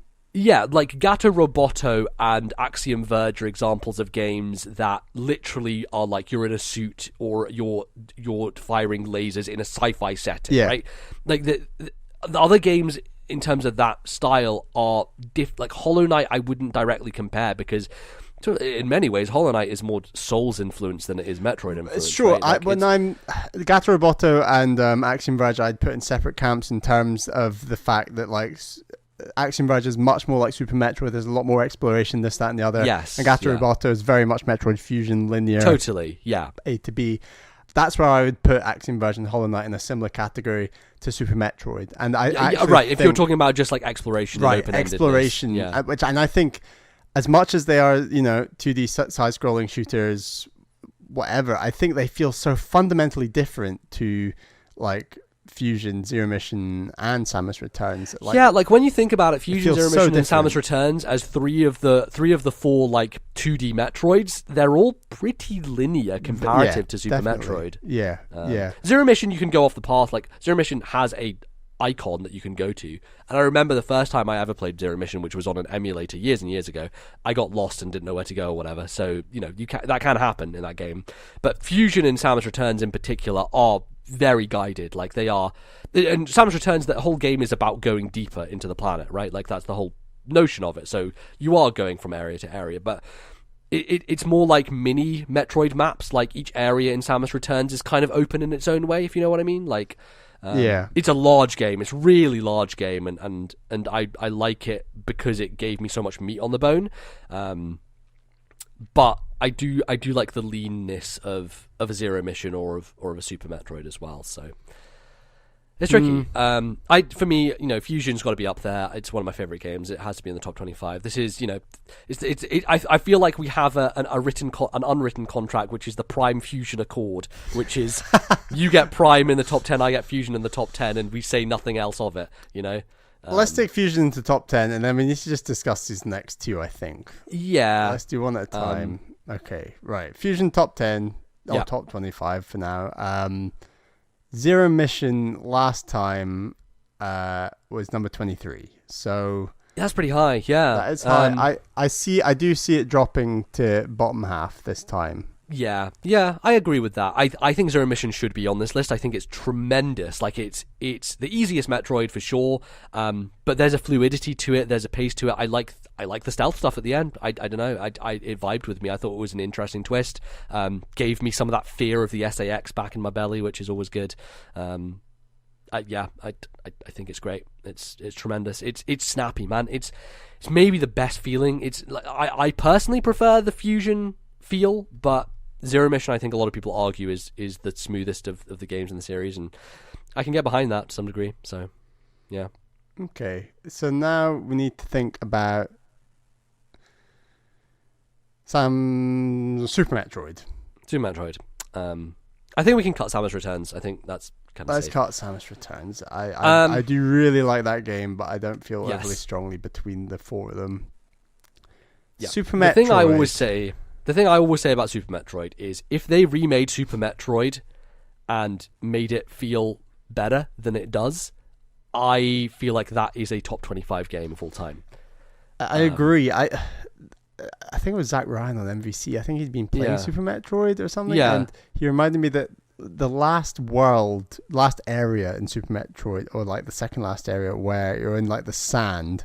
Yes. The fuck that shit. Yeah, there's just stuff like that that's really bad. And Yeah. like, at the time, it was probably like, I'm stuck in quicksand. This is makes me panic. But now, right, I feel like quicksand has been done in games better than yeah. that I mean, was. like there's a laundry list of little things in Super Metroid that eat away at me. The grappling hook amongst them, chief amongst them. Yes. One of the worst fucking power-ups in video games is the Super Metroid. Actually, the Axiom Verge grappling hook is even fucking worse than that. Like, And I think that a game like Hollow Knight that we're going to talk about, and I think there's games that do what Super Metroid is doing that do it better to the extent that I'd even suggest Super Metroid could drop off this list. Yeah, I'm fine with that. I'm perfectly fine with Super Metroid not being on here. And this is us favoring modern video games again, but that's yes, just the it way is. we are. Yeah, but like I do think design-wise, Super Metroid is brilliant. It really is, but it just there are parts of it that do not hold up in the same way that other games do. Yeah, and when I played it in like 2015, 16, or 2014 actually, I think. I think I played it before the other 2D Metroid. No, you didn't. You played We Fusion have this first. discussion every time and I forget. Yes, I played Fusion first and then Super Metroid. Right, yeah. Anyway, right. Mega Man 2. It's perfect. There's nothing wrong with Mega Man 2. It's a brilliant game. I still love it. Mega Man 2 is a game that I just turn on all the time. I've got it on Switch. I'm probably like halfway through a playthrough on there. I mean, I think it should be top 25, but I don't think you feel as strongly about Mega Man. It was bottom 25 last time. It was number 26. So, okay. In the knowledge that there are a lot of fantastic games that are being added to this list since last time, I think it has to be in the bottom this time. Sure, yeah. I mean, for me, it's personally really high, but, you know. Yeah. I'll renege on that one. And as I said at the start, I believe a lot of these games in the bottom 25 are going to fall off the list, but we'll get there in the end. Right. Yeah. Rayman Legends. I love Rayman Legends. Yeah, I like it. I can see it dropping. I was only number 30 last time. I as much as I love that game, I'm not going to back it to the hill where I think it needs to stay on this list. I like it a lot. Like I do think there are better platformers out there, but I do think it's really creative. Like it does a lot of fun things. It's great. I'd love to see a third game in that trilogy, potential trilogy. It's just died because Ubisoft only make fucking games as a service now. But yeah, I don't know. I don't really have much to say about Rayman Legends at this point in time. I've talked about it a bunch, and it's great, but I don't know if it hangs anymore. Caroline just played it recently, and what does she think? She really liked it. Cool. And she's not really played like a 2D platformer. So she's played stuff like Shantae. Rayman Legends is a good place to start because it's really forgiving. Yeah, I think checkpoint wise and everything, it's just really it does so many things that Super Mario should do. She might try the next game we're talking about next. Which is Donkey Kong Country Tropical Freeze. Yeah, I mean, a game that you've had to fight for my opinion, for years, and I eventually played it. This got right up to number 9 last time. It's fucking really good. It's really good. Let's stick that in top 25 for now. It's one of those games that you didn't shut up about that actually you were correct about. It's really fucking like every good. game that I play. No, not like these next two. Not this next one. No, this next Bally, the next batch of Bally that's fucking coming up. Look at this, is like 6 games in a row. It's like the Bally-a-thon up in this bitch. Let's start the Bally-a-thon. Right, here we go. Let's group these 3 together, I think, because they are very similar. That's Advance Wars, Advance Wars 2, and Wargroove, which came out recently you made a statement year. to me that surprised me about these games. Right, that I think... I need to have stew on this more. But at this point in time, I think I actually prefer Wargroove to Advance Wars. Heresy. So this is for a few reasons. First of all, it's on Switch and everything's better on Switch. Secondly, it's garbage reason, but sure. The fantasy setting and the animations are just like the Advance Wars sprite animations. work. I have to say, I played a little bit of Wargroove, dabbled in it. The animations in that game are phenomenal. It looks incredible. It's such a lively game. It just, man, wow. And like, really impressed I think by Advance that Wars aspect. already had really great like animations and like the little animations of the fights and things. But like when But you're there's like a variety to it in Wargroove as well, isn't there? Because you have like all these different versions of the same units for all these different armies. Yeah, and you get that in Advance Wars as well, but it's just like an extra, turret on a tank or something, or it's like a palette swap or something very minor. They changed the palette and added an extra turret, or they changed the helmet of the unit or something. It's like, yeah, great, well done. But Wargroove, like, it's a completely different species, a completely different type of animal that you're riding on, or something like that. Or like the dragons, which are like the bombers. You have like this red dragon, and then all of a sudden you have like the yellow mechanical dragon flying in the air, and it's like, wow, that's really cool.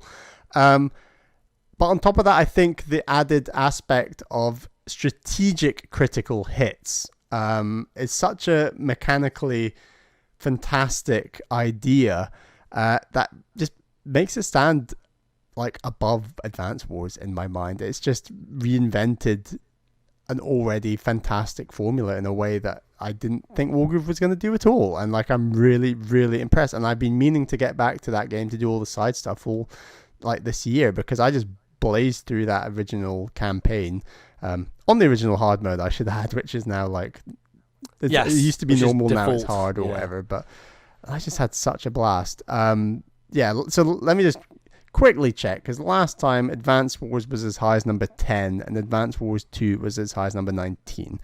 I don't want all three of these to take up the list, because they are all three games. I know that you've only played one of them.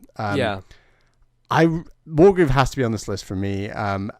Wargroove has to be in the top 25 for me, because it's above Advance Wars in my mind. But at the same time, I appreciate you've not played much Wargroove. I also appreciate. Look, I would back from what I've played. I would back Wargroove above Advance Wars personally. Okay. No, absolutely. Just purely from an aesthetic perspective. So let's put Wargroove top 25, and then Advance Wars. I'm a bit conflicted, because I think we should put one Advance. I think. So you've played the first Advance Wars. I think if we're going to put one on, then it has to be the first one, because we've both played it. And I think that let's do that. So I'll let Advance Wars 2 drop off the back. I think that's the better Advance Wars. Don't get me wrong, but for you personally, like it's similar to like me with Fire Emblem Fates Conquest. Exactly. Like I think Conquest is amazing, it's like, but like it's Awakening is probably the better balance. balance. That game should be renamed Advance Wars Conquest. Yeah, it's like Advance Wars Awakening, Advance Wars Conquest is basically the way that we look at that. And then we've both played Advance Wars. I still think Advance Wars should be in the top 25. It might drop top 25. It might drop down. I mean, it was number 10 last time. Yeah, I know, but like this was in a pre-Wargroove world, man. Right. I think for me, if you're gonna have one of these games in the top 25, is you got to pick and choose. We'll go Advance Wars in the bottom 25, but Wargroove is gonna be tip top. Okay, let's stick with that. Now here's a game that should be fucking booted off the list, because this is pure nostalgia. You haven't played this game for 20 fucking years, so get rid of it and say goodbye. Fuck off, F-Zero GX. This was number 33 last time. I think it'll struggle to stay on this list. No, bye. Goodbye. I'll say goodbye. You've never beaten this game. It's too hard. It's very hard. I would love to go back to it, but it's just time, you know. Christ, how long has it taken me to get that fucking thing off this list? It's been a thorn in my side. Here's an interesting one. Yes. Okami. Yeah. This is a game both of us have been meaning to play for ages. Came back out on the favorite PS2. of Ali T. It's like Ali T the game. I played Okami between jobs, blasted through the whole thing in like 3 or 4 days. It took me like a good 35, 40 hours. And on my Switch, I just absolutely loved Okami. I think that I was also, there's a lot of Japanese nostalgia with this game, where it's like, oh my god, Right, it's just yeah. this real emphasis on traditional Japanese culture that I loved about this game. The puzzles are actually quite good. The battle system it works. It's very unique. It works. Like, it's unique compared to a game like Zelda, is what I'm trying to definitely. say. Like, there's definitely you can't argue the uniqueness of Okami. Yeah. Like, it's because everyone says, oh, it's just like Zelda. It's like, in large parts it is, but at the same time it's very, very, very much its own thing, and I love that about it. And in my mind, like, and the art style was jarring to me at first, but then it just became one of my favorite parts, because they do more and more, like, with enemies and landscapes throughout that game, where they just really just they represent an entire mountain just by like a little swoosh, you know, like it, and it's like, that is beautiful. That is so bold, and there's few games that just are that bold and like representation of their assets, you know, and like totally. I just think Okami does that so well. Plus the story's really long, and for like a Zelda-esque story, I think it's really, really strong actually, and like the places that game goes. So like, for me, this is up there, honestly, in terms of like traditional 3D Zeldas. It's up there with Wind Waker. It's above, you know, it's above the likes of Twilight Princess, Skyward Sword, Ocarina of Time, like by a considerable distance. And I appreciate I'm the only one who's played this. I know you've seen a lot of this game, or some of this game. Yeah, well, no, my experience with Okami is playing it at Ali T's house and sitting there for an hour as fucking dialogue happens and me being bored by it. So I think my argument against Okami would be like, it's as bad as Twilight Princess in that it starts very fucking slow and takes a long time to get going. But I respect Okami. You know, it's one of those games I've been meaning to play for years, and I haven't, and that's to my discredit. But I know how much you like this game. I would mirror this to something like Chrono Trigger that's already in the top 25. Where I really, right, exactly. I think Okami own Chrono Trigger. I bought it from a listener, and I'm ready on DS, and I'm ready to play that on my 3DS. Like maybe this year, maybe next year, but like. And you've got Okami sitting there. Yeah, I've got Okami on Switch. It's there, and so I will play it. Definitely top 25. Yeah, I'm fine with that, and I think, you know, Okami top 25. I respect Okami enough and what people talk about with Okami and also Ali T is fucking obsessed with that game. So, you know, Ali T and Okami. Yeah, Ali Okami T. Right. Here's another tricky one. Night in the Woods. Yeah. Came out in 2017. I played it in 2018 on Switch. Like, I absolutely love this game. I have been. Yeah. Are you meaning to be? This is yeah, high up on your list to try at some point. It always goes on sale for like 15% off, and it's like 11 quid, and I'm like, why? Yeah. Can it be like 6 quid? Is I know this that's game really on bad, Xbox but Game Pass? No, it might do eventually. Here's my problem right now with modern indie games is like between Twitch Prime, Game Pass, Where the hell do I Humble play this Bundle, thing? the Epic Game Store, for fuck's sake. The Epic Game Store gives away a game every fucking week, sometimes two. They gave away Moonlighter. They gave away that fucking other game with a pig. I can't remember. It was like 30 quid, that game. Like, they gave away all these fucking games, and I'm like, yeah, I feel like eventually they're just going to give away Night in the Woods at some point.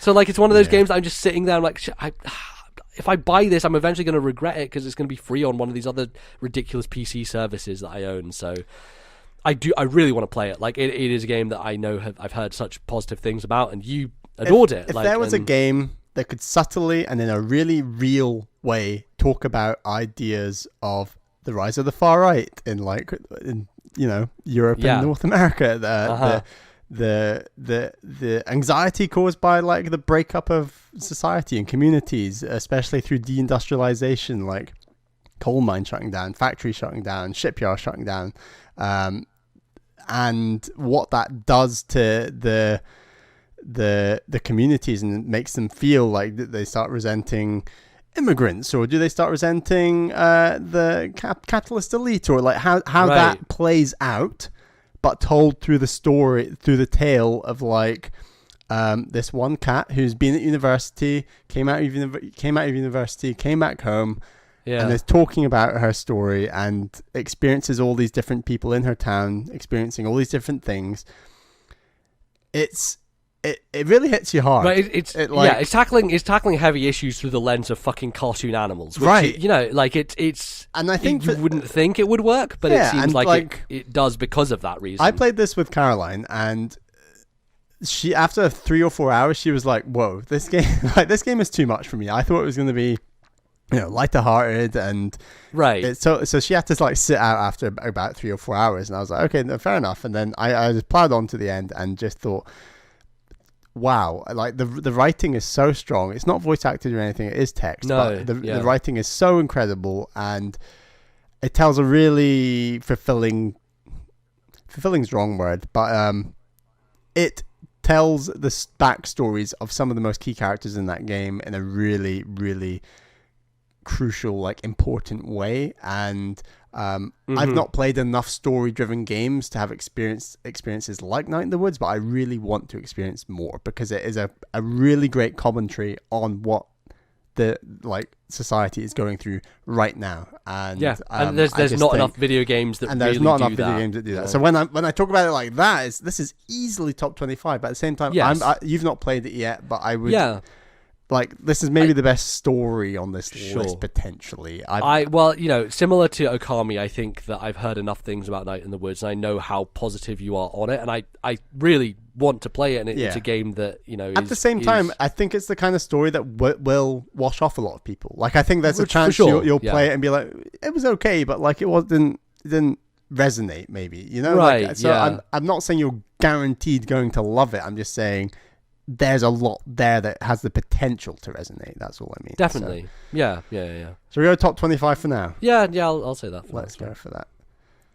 This is a tricky topic coming up. Yeah. Pokemon. Pokemon. Pokemon Gold and Silver, 2 of the best sequels ever made. I firmly believe that. I feel like there's not many games that nail the idea of a sequel as well as Gold and Silver do. It's tremendous. I meant to go back to Gold and Silver after beating Pokemon Red just a few years ago on 3DS, because I really would like to do that. So do I. Yeah, definitely. I played it 3-4 times already, but yes, I will play exactly. it again. But just because I thought Red held up so well, and all my memories and everything we know about those games is that Gold and Silver are just so much better and more. Oh, they are. Yeah. For larger experiences than Red and Blue, and so this was 37 last time. I think there's a strong chance it could sneak on at the bottom end.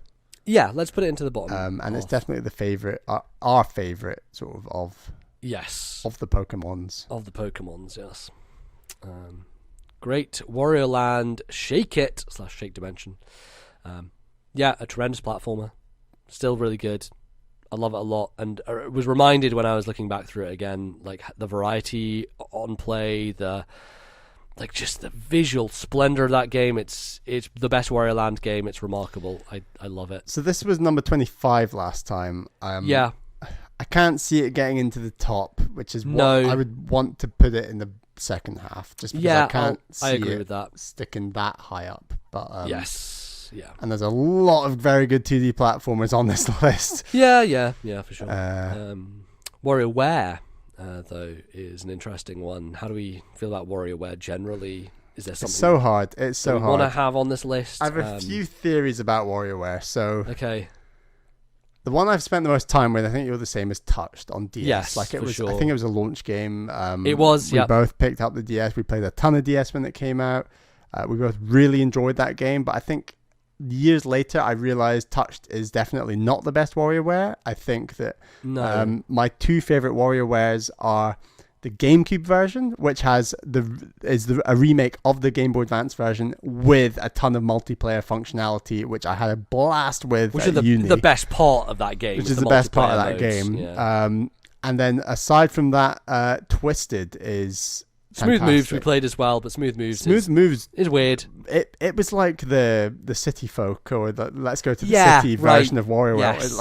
We played it quickly, it didn't grip us, and I beat it in an afternoon with Ali T. Right. My sister and Ali T were at my house, and we played WarioWare, and we finished the story mode in 2 hours, and then we just got all the multiplayer modes and did some of those. Yeah.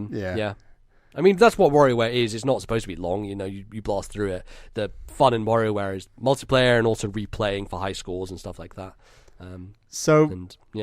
I'm kind of like, I prefer the GameCube probably a little more than Twisted just because of the multiplayer functionality, but you've played Twisted. I think that's something we could unite around.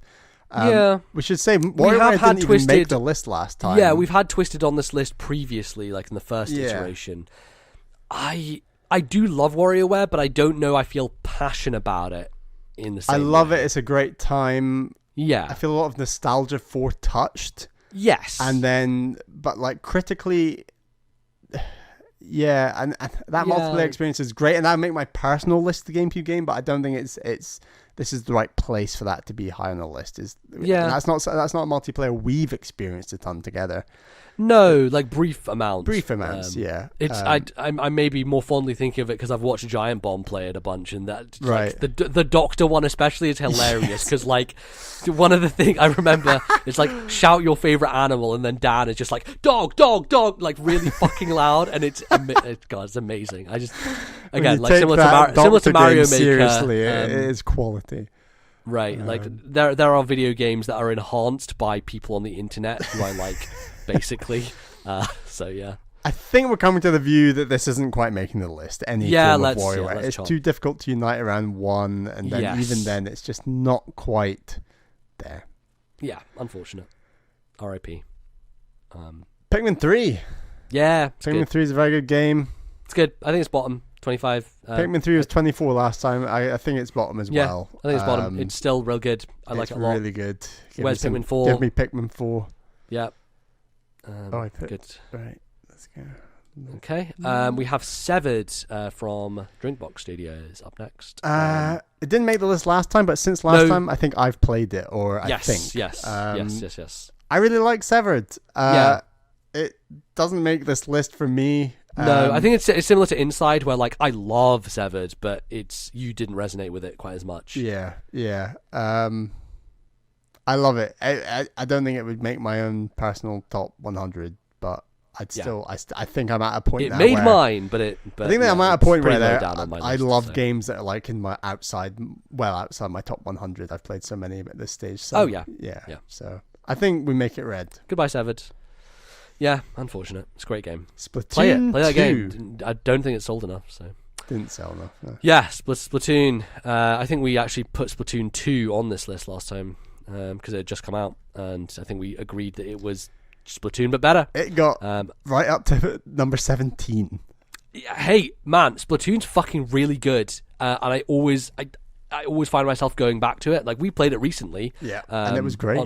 It was great fun. That game is great. It's really brilliant. I think definitely top 25. I think there's a chance it'll slip considerably lower than 17 this time. Potentially, but I think it's definitely worthy of being up there. Yes, I think Splatoon is a franchise that is brilliant still, and Nintendo have done a great job of iterating. It's one of the few iterations jumping from Wii U to Switch where I think the Switch version is superior, and doesn't really happen with a lot of those more iterative games. As we've already discussed with Ultimate and with Mario Maker 2. So right, Stardew Valley and Harvest Moon. Stardew Valley with a fucking so I think I don't think any Harvest Moon makes the list personally. No, I think Stardew Valley has succeeded it. Yeah. I think Stardew Valley is such a top of the list lock that it's not even funny. So it's going straight up there, and that's a game that came to Switch since the last time we did this. Oh, is it? Oh, interesting. Okay. Yes. You had played Stardew Valley. You were like, God, I hope it comes to Switch. And then it did. And then you were like, oh, now we can talk about it in our top 50. Yeah. And talking about it means like it's in the top 25. Let's talk about it later. Basically. Yeah, I know. Yeah. We'll get there. Right. Yeah. Golf Story. Yeah, it's good. This is a very me game, and I get it is that, a you game. Yeah, this would be my personal, probably top 25 potentially. Really, top 25. Potentially, wow. But I appreciate. I don't know. I would, on that knowledge, I would put it in the bottom 25. But I can appreciate it didn't resonate with you maybe quite as much as me. No, I loved it. I thought Golf Story was a brilliant game. I really enjoyed it. Happy with bottom 25 for now? Yeah, I feel like it could drop off potentially. It'll probably drop off. But we can put it there for now. The Animal Crossing question arises once more. See, here's my theory about Animal Crossing. You should say Animal Crossing Wild World was number 48 last time. Oh, that's not staying. Right. Sorry, so my view on Crossing. this is Animal Crossing doesn't make this list. We shall see what Horizons is like next year, and then in the following list or whatever we do in the future, I think it's part of the discussion. But I think it's just it's come to that point where it's just not quite cutting it. No, I love it. If we're doing a nostalgia list, Animal Crossing is probably top 10. That game is a lot of fond memories of that game. Still great, but R.I.P. Unfortunately. Xenoblade Chronicles. Well, this is complicated because we've got Xenoblade Chronicles 2. Yes. I've played the first one, you have played both. Yeah, and they're both very different from one another. Xenoblade Chronicles is absolutely in the top 25. This is an all-timer for me. Nintendo Capri-Sun recently started playing through this game for the first time, and I've found myself watching some of him play it for like the 6th time I've watched someone play Xenoblade. There are, I think, you were talking previously about like your favorite story is Night in the Woods. I think my favorite video game story is Xenoblade Chronicles. I love it. I think it has great twists. I think it has this scope of this world that is so fascinating. The Two Titans as a setting is maybe my favorite setting in a video game. Like the clashing nature of the bionic and the mechanical. Bionis and Mechonis, yeah. It's a brilliant idea, and I think it is executed so well. The way all the characters tie into it. I will say that in terms of battle system, it's not my favorite. I do think Xenoblade 2 is among the best battle systems of all time in JRPGs for me. But I think the party, the characters, the world, the setting, the exploration, the story, all that stuff, which for me, when I'm talking about my favorite things in JRPGs, very seldom is the gameplay something that I care about in a Japanese RPG. Things like Persona, for example, like I'm there for characters and story and setting. I'm rarely there for the battle system, and despite the fact that I think Xenoblade 2 has a superior battle system, I still prefer the first game because it resonates with me so much more. I adore it. It is absolutely in the top for me still. I like Xenoblade Chronicles. It was one of the first JRPGs I played, and having played more JRPGs, there are definitely a lot of aspects of it that have not soured is a strong word, but like I'm less hot on it than I was when I finished it. I understand that, and there were totally moments in this game where I was like, God, fuck this boss, you know, like I get that, and that resonates with me. But when I talk about my experience with Xenoblade Chronicles, I hardly think about those moments because the overwhelming sense of joy I got from the world and the characters and the mystery of it overrides that supremely in my mind. So we go Xenoblade Chronicles top 25. Yes, yeah, for what sure. are we thinking about 2? I really like 2. I think it's fantastic. I played 70 hours of it in 5 days. It's Xenoblade games do this to me. It's very hard for me to stop playing them because they are so Moorish. But I can definitely see a situation where it doesn't even make the list. Put it on the bottom list for now if you want. I can see it coming off the bottom. Yeah, like if we're talking about battle systems and you're like Octopath, for me Xenoblade Chronicles 2 is the best JRPG battle system I've ever played. It is just layers of depth, but it is so brilliant. It is just so much fun to execute on. There's like this rhythmical quality to it that has me like feeling like it's almost a rhythm game in some senses, which is weird, but the bottom half is getting quite busy to the point where I'm tempted to cut. That's fine. You have said I'm your fine. piece, though. Yeah, I think that the ending of Xenoblade Chronicles 2 fits in the patented way that endings happen in those games, and the way it ties into the first game blew my fucking mind. And I don't know if you're ever going to play Xenoblade 2, but one day I need to talk to you about the ending of Xenoblade 2, because as a fan of the original Xenoblade Chronicles, like, I think the story in Xenoblade 2 is a bit too anime and tropey and not that interesting, but the ending of that game and the way it ties in, chef's kiss, just Love it. So yeah, Okay, right. great. Skyrim. The Elder Scrolls V Skyrim, game that I've still not finished. Most people haven't. I think it's great. I think it's really good. I like Skyrim a lot. I don't know if it makes top 25 or even the bottom. I'm struggling to put it on this list for a number of reasons. Yeah. Like, I've not played it. I actually own it. Me and Caroline own it. She's played it. She loved it. I don't know. Yeah. I think it maybe falls off the bottom, but it's great from what you've said. Yeah, it's good. It's really good. I like Skyrim a lot. It's really good. Modern classic, some may say. Cool. Right, let's plow on. We've got a lot of games to get. Yes, we do. Oh god, we're getting there. We're getting there. Hollow Knight. Hollow Knight, top 25. That's not question. Top 25. Next. I agree. Let's go Hollow Knight. Top 25. We can discuss it later. The Messenger. I don't think it makes a list, especially after my recent Picnic Panic outing. I like Messenger a lot. I just think it would have been better if it had not been a Metroidvania and not turned into a Metroidvania. Okay. It's a great game. You should still play it, Bally. You should still go through that game. It's great. It's very good. Wolfenstein 2: The New Colossus. Now, this is where we get into the territory of, yes, this game is technically on Switch.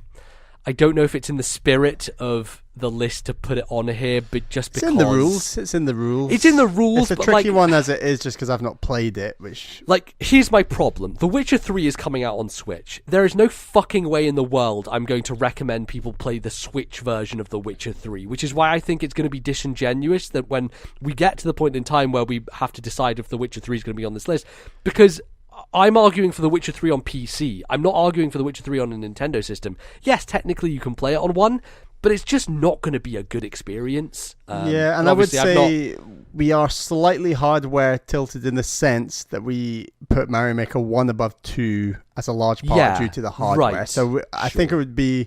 We are definitely factoring hardware into this at some level. So definitely. If we want to say that this is Wolfenstein 2 on the Switch... which you'd probably recommend less than on another system. Which neither of us have played, neither of us have played. But that's the same with Inside as well, remember? So that's true, but what I've heard is that the version of Inside on Switch is actually pretty good, so that's what I've heard. So, yeah, I think indie games is a lot easier to make the case, whereas...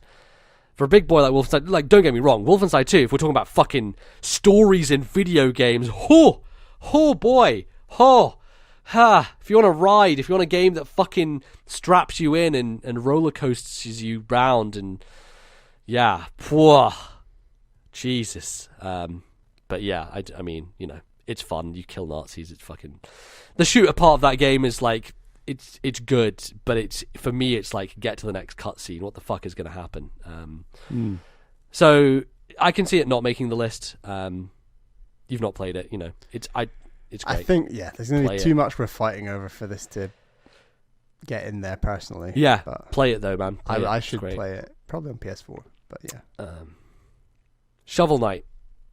Shovel Knight is like the indie game. It's like the classic indie game, which I think has still aged like a fine wine. Yeah. I often put Shovel Knight in my mind. I'm like, oh yeah, Shovel Knight's good. But then every time I go back to play Shovel Knight, I'm like, this is... Like, it is Mega Man 2 levels of... Like, there's this thing about video games for me that is all about how memorable is something, right? How much does something stick in your memory? And for me, Mega Man 2 lasts the test of time because those levels, those bosses, they are so iconic. And I would say that the levels in Shovel Knight and the bosses are at a level of iconic at this point in terms of independent games. I still think that it is a tremendous package for what you're getting these days with Shovel Knight. It's 3 quests in 1 at the moment. And it's staggeringly good. It's just, and it's like really, really great levels and really great bosses and like a quirky, it's just design. Like from a design story. perspective, the idea of the Shovel Knight, how he works, how he plays. I still think the original campaign is still probably the best. I do like the diversions with the others, but yeah. I really like Plague Knight. I don't know. I just have Plague Knight's the most weird, fond man. memories of that campaign. Yeah. I don't know why. Yeah. But yeah, definitely top 25. Yeah. We'll talk about that game later. Let's talk about Fire Emblem. Oh boy, this is tough. Right. It's hard, yeah. I think it's hard. Let's just do a quick reference. Last time, number 6 was Fire Emblem 7. Yes. Let me have a quick scroll down the list. I know Conquest was high up with Advance Wars 2, like 18 or 19. Conquest or was at 18. Yeah. And And Awakening, I don't think even made the Path list. of Radiance was 36. Wow. Awakening didn't make it. I don't think Path of Radiance will make it this time. No, I don't. I do think, in terms of, if we're talking about Awakening, I think that has a stronger chance this time. Awakening is potentially. is now, I actually think, looking back, probably my favorite 3DS game. Probably. Of all 3DS games, wow. Well, there weren't that many. What am I missing here? Oh, I thought you meant like your favorite. Oh right, sorry. Game on the system. Of the 3DS Fire Emblems. Of the 3DS Fire Emblems, yes, yeah, of course. Like, I was going to be like, what? No, you wouldn't have that opinion. But like, That's weird. What I love the most about Birthright is all of like the Japanese architecture and units and like Blossom and all these things. And there's parts of that in Conquest because you are in the similar worlds between like Hoshido and Nor. But it's just Hoshido. Right. The more Hoshido you get in a game, it's just like, oh, I love this. And definitely Three Houses is lacking that Japanese like medieval style. Yeah. Is 7 like still our united front that goes the highest, would you say? Is it too early to do something around Three Houses? Yeah, Three Houses is really, I've struggled to rank it. You know, it's hard for me currently because it is so fresh. I love it's a bit fresh for me. I'm not even beating the damn exactly. thing, We've not even finished it. Yeah, I think I need some breathing room for Three Houses. Let's for leave sure. Three Houses off the list for now. Yeah, and that doesn't mean like it's not worthy, Yeah. because I think it probably is. I think probably when both of us have finished it and we both can speak to it thoroughly, then yeah, it has a chance of upending everything. I think if 7 was number 6 last time, it probably should be in top 25 this time. Yeah, I still talk about the GBA Fire Emblems as the most pure distillation of that series for me. And Fire Emblem 7 has some of my favorite characters. It's still got great map design. It's traditional. It's traditional Fire Emblem in its best form. The animations of the GBA games have still never been topped by any Fire Emblem subsequent to them. If fucking Wargroove, if they would make another game and it was just a Fire Emblem game, GBA style, but using their sprite design, I would melt. I would fucking melt, because Christ, that would look incredible. Sadly, we don't get that these days because it's all 3D, but alas. What we're going to do today, Awakening, I'd feel most comfortable sticking Awakening in the bottom 25, personally. Okay, and what about Conquest? Because you've played that game now. I respect it. It's too much for me. I really struggled with the latter missions. Yeah. At the same time, I just love that Hoshido art style, though. I just love it. I love that. But also, Birthright is garbage, so we can't put that on this list. I know. I'm not. So. I've given up on Birthright. Also, you had to get me to finish Birthright for you, so that's a stamp against it for you. Clearly, I finished Conquest by myself in like a 5-6 hour marathon on an airplane back from Japan. And that left me quite burned on that whole idea. Not surprised. But I did it. I actually, at the start of three Houses, I was actually up for Fire Emblem again, which was quite surprising. But anyway, Awakening, bottom 25. Conquest, I feel like you're not like a year or two ago, you were like, Conquest is the best Fire Emblem by a country mile. Not a country mile, but like you were like, this is the best. Yeah. I don't know if you've gone any more lukewarm on it than you were like a year or two ago. I'm not lukewarm on it. No, I still stand by the fact that it is by far the best designed Fire Emblem. When we're talking about map objectives and map design, and I don't like calling them gimmicks, but a lot of people do. But like you think about, because you played it now, you think about like the maps where you've got the poison jars of acid, and you've got like the opening and closing doors, and you've got the endless staircase. Like there are so many ideas. It's just brimming with ideas and complicated, really tough strategic fights. And I think it's similar to Advance Wars 2 potentially, in the fact that we've dropped that off the list. because of Wargroove. I could see a future in which Three Houses gets on this list and Fate's Conquest drops off. Yes, no, I can, and I think, yeah, you know, yeah. And yeah, for me personally, like, it's very similar. Like, you love Advance Wars 2 probably more than Advance Wars. Yeah. But Awakening is more the consensus choice, right? And yeah. I think and that 7 probably... is the consensus choice above the consensus choice, like that. Right, exactly. Yeah. Yeah, I think Conquest should go bottom 25 for now. Okay, that's it may drop off, that, it may not. Like, we can discuss we'll this later. Yeah. All right, it's time for your baby. The big one for you. Rocket League, yes. I mean, this would be Indeed, top Rocket 25 for me easy. I can appreciate you've not sunk 80 hours into this game like I have.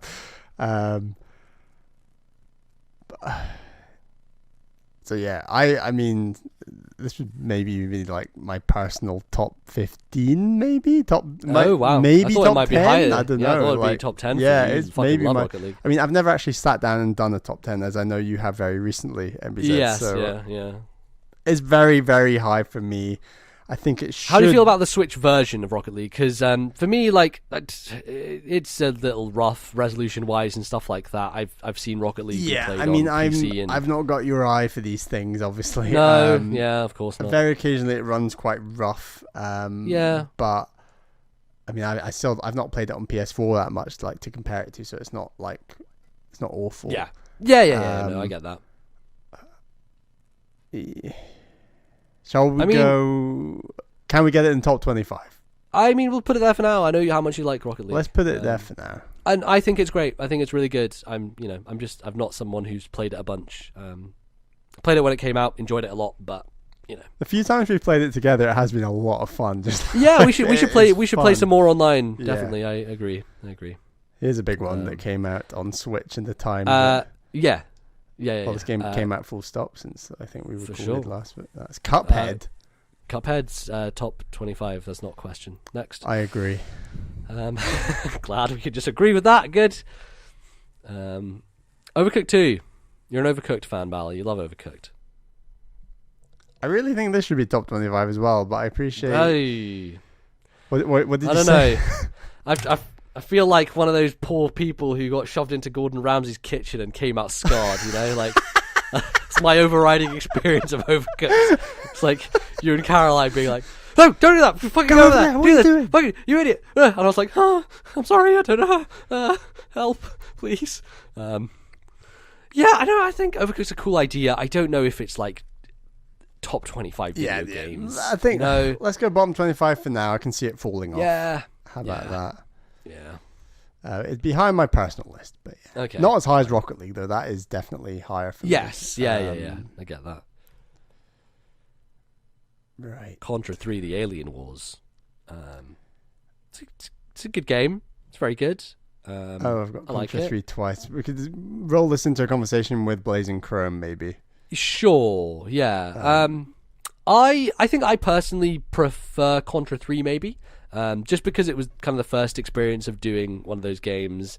I think it's also just the setup we had, particularly for Blazing Chrome, wasn't ideal. So, I like a lot of the ideas in that game. I think it's definitely doing modern Contra in a really great setting and all that stuff. Yeah, I don't know. I like both these games a lot. I don't know where they would land really. There's a lot of good games on this list. I don't know. Do you think they're going to cut it or not? I think we should try and get one of them in potentially. It would be quite low, I feel, but yeah, I feel like Blazing Chrome maybe has a lot of recency bias to it because we played it so recently. Perhaps. Yeah. I think I know it wasn't optimal the way we were playing Blazing Chrome, but I think I would probably prefer that over Contra 3. I think there's a lot of modern stuff it does to just smooth out that process. Yeah. I don't know if that's an overriding factor for you or whether you still think Contra 3 is like better.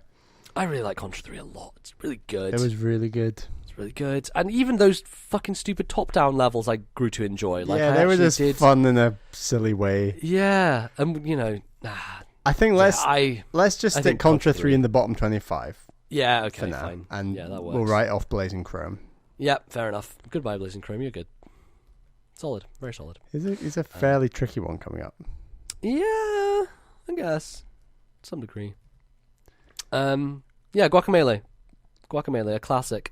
It's number 16 last time. That's pretty high, it's yeah. really high. And I feel like I've played quite a lot of Metroidvanias since. Yeah. And it's still one of the best, but there are a good handful now that I see in my mind as being better. Yeah, no, I get that, for sure. And for that reason, it could potentially go in our top 25, but I wouldn't be adverse to it slipping to the bottom 25. Yeah, I agree. That's fine. So are you happy for us to put it in the bottom 25? Yeah, that's okay by me. No problem. Let's do that. All right. Into the Breach. A game that I'm pretty passionate about. I like a lot. I know you like it as well, but I don't think you're as into it. Isn't my top 10 games the last year? Yeah, I mean, sure. I don't know. I don't know where this would sit. I don't know if it's going to make it. I like it a lot. Obviously, there are strategy games on here I prefer a lot more. Yes. I like its like quick-paced nature more generally than a slower-paced Fire Emblem style, but then obviously I prefer a Wargroove Advance War style to that. So it's quite hard in my mind to kind of balance. It's kind of the roguelike thing, which neither of us are huge fans of. Yeah. And I must admit, I didn't play hours upon hours upon hours of this. Like, I did a few runs, unlocked a few things. Yeah. And it's a game I always think about going back to, because I put like 20 hours or so into it. It's really hard. It's really hard. Yeah, I mean, it's a good challenge level, I think. For me, actually, it's like one of the only roguelikes I've ever finished, I think. Maybe the only one I've ever finished, which is remarkable in some senses, but also I did finish it on my first try. So, because I started on easy and I finished it on my first try on easy, and then normal took me a little bit longer, but I did eventually beat it on normal. Hard, I'm not sure I even want to touch because that's frightening. Right. But yeah, I mean, like, the improvisation, the tactics of it really shows how much you can do with so little, you know? Like, it shows restraint, and you really can achieve so much in a very small amount of time. Yeah, it's tough. I wouldn't mind seeing it on there, but again, equally, I'm fine if it goes, you know? It's kind of... Yeah. Yeah. I can put it in the bottom 25 for now. I can already tell that the bottom 25 is going to be the bottom 3. Yeah, basically. Right, let me do that. So I'm getting my documents muddled. What's the next game we've got? Wii Sports is the next video game. A game that I still think holds up today. I still think it's fun. I still think it's good. I don't know if it is a top 25 or bottom or even makes the list. I like Wii Sports a lot. I think there are a lot of better video games on this list. It's great. I know it made your personal top 100.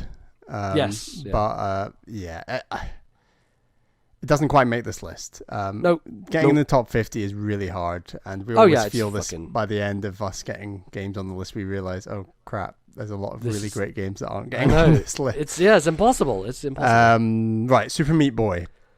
Super Meat Boy's good. I think it's probably lowered in my estimation. I think that slightly. There are games, one very specific one that does a lot of things that this game does, that does them a lot better and feels great. And I think this game's bottom 25. Okay, fine for now. No problem. Oh dear. Let's talk about killing my babies. Codename Steam, motherfuckers. Hey, it's play Codename Steam, please. Somebody, please make them make a sequel to that game. This is Intelligent Systems doing Valkyria Chronicles, which is like, and that's cool. Have you heard of a better combination? I haven't. Yeah, like, you still have this sitting on your shelf because I lent it on my shelf. I'm like, it's on my fucking playlist. Play this game for I need God's to play sake. this game. Yeah, I adore it. But have you said your piece? I've said my piece multiple times on this game, Bally. Multiple times. No one listens to me. I think that with Valkyria Chronicles now being on a Nintendo platform, I'm okay with Codenames Steam going. I do think Valkyria Chronicles is better than it.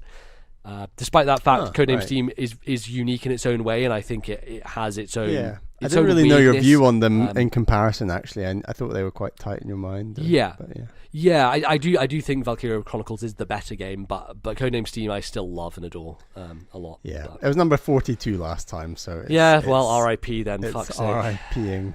God damn it. Box Boy. Yes. It was number Still passionate. 49 last time. Still passionate about Box Boy. Fucking keep it on the list. Keep it on the list. We'll go bottom 25. There's nothing like Box Boy. It's the unique puzzle game that we both vibe with. It's a cool puzzle game. It might be the only puzzle game on this list. Inside's a puzzle platformer. Yeah. To the Moon. This game's Switch. I love To the Moon. It's, again, if we talk about stories in games, this might actually be my favorite story in games. Wow. This is high praise. There's actually a coming in. couple. There's actually a couple of those. The one after this as well. Jeez, right, okay. These are going to be. These are really tricky to deal with. Actually, I've not played either. I mean, you've watched To the Moon. It was years ago. If you watched Nintendo Capri Sun, you've probably forgotten that. I've forgotten. I don't think I kept up with it, honestly. To the Moon is brilliant. It's a very affecting story. I think it's worth playing through, but I don't know if it makes it, unfortunately. But I love it. It's good. The Walking Dead Season 1 is now on Switch. I don't know how it runs on Switch. Probably badly. Probably doesn't speak well to it being on this list. Can you still buy it on Switch with them going? Yes. Kaput? Yes, because I believe whoever it was who owns The Walking Dead as a franchise picked up the rights to it, so they are still selling it.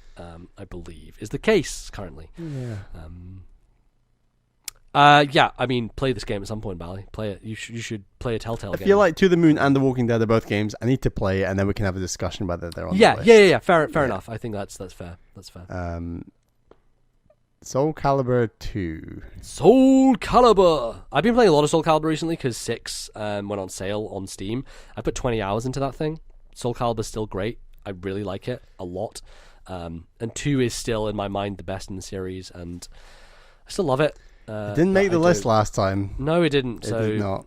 So, hey, cut it then, fuck's sake. I mean, when I say that... Doesn't mean anything, though. But it not making the list isn't a reason that it doesn't make it this time. It's just... Right, exactly. Has there been a change of my view or your view in that time that warrants it becoming actually on the top 50? And knowing that... I just put it on there because I've been thinking about Soul Calibur a lot recently. Yeah. I really like 6. I think 6 is probably the next best game that I've played in the series. I've played 2, 4, and 6. So it's a case of the even ones being the good ones, except Soul Calibur 1 is apparently the best, a lot of people say. But yeah, I'm fine with that. Phoenix Wright. Top 25, don't question me.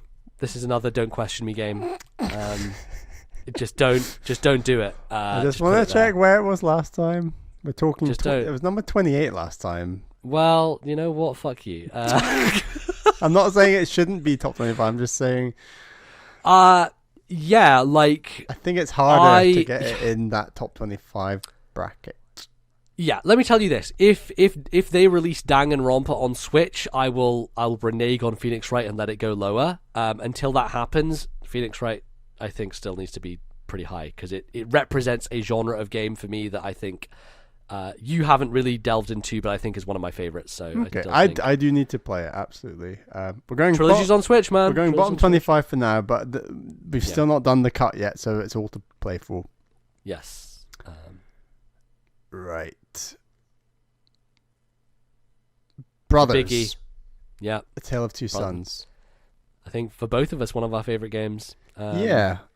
And the Switch version seems good. I played this with Caroline, and the mistake we made was we played it co-op, and I think that's a really bad way to judge that game. And right, because I think the first time you played through this game, it blew you away. Yeah, and its best light, as we were talking about, and the first time I played through this with you, it was really great game. It's not the most replayable game, but that's not what we should be judging this based on. And I think top 25. Yeah, I agree. Yeah, for sure.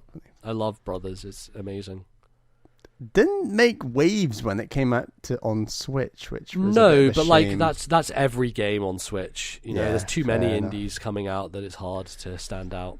Right, and let's plow through these remainder. Right, Okay, yeah.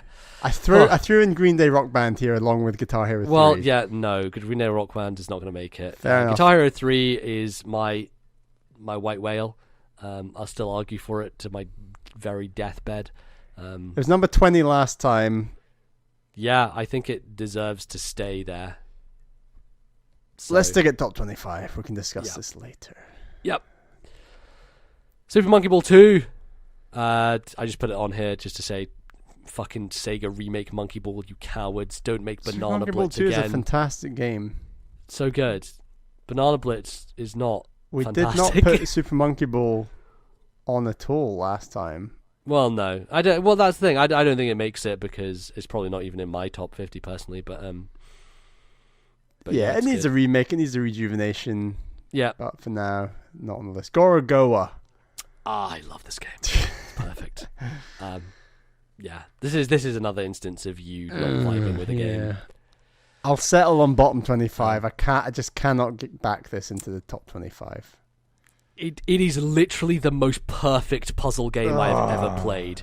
It is, in terms of difficulty and brilliance of design, I don't think there is a more perfectly designed, like, smarter puzzle What game. about Box Boy?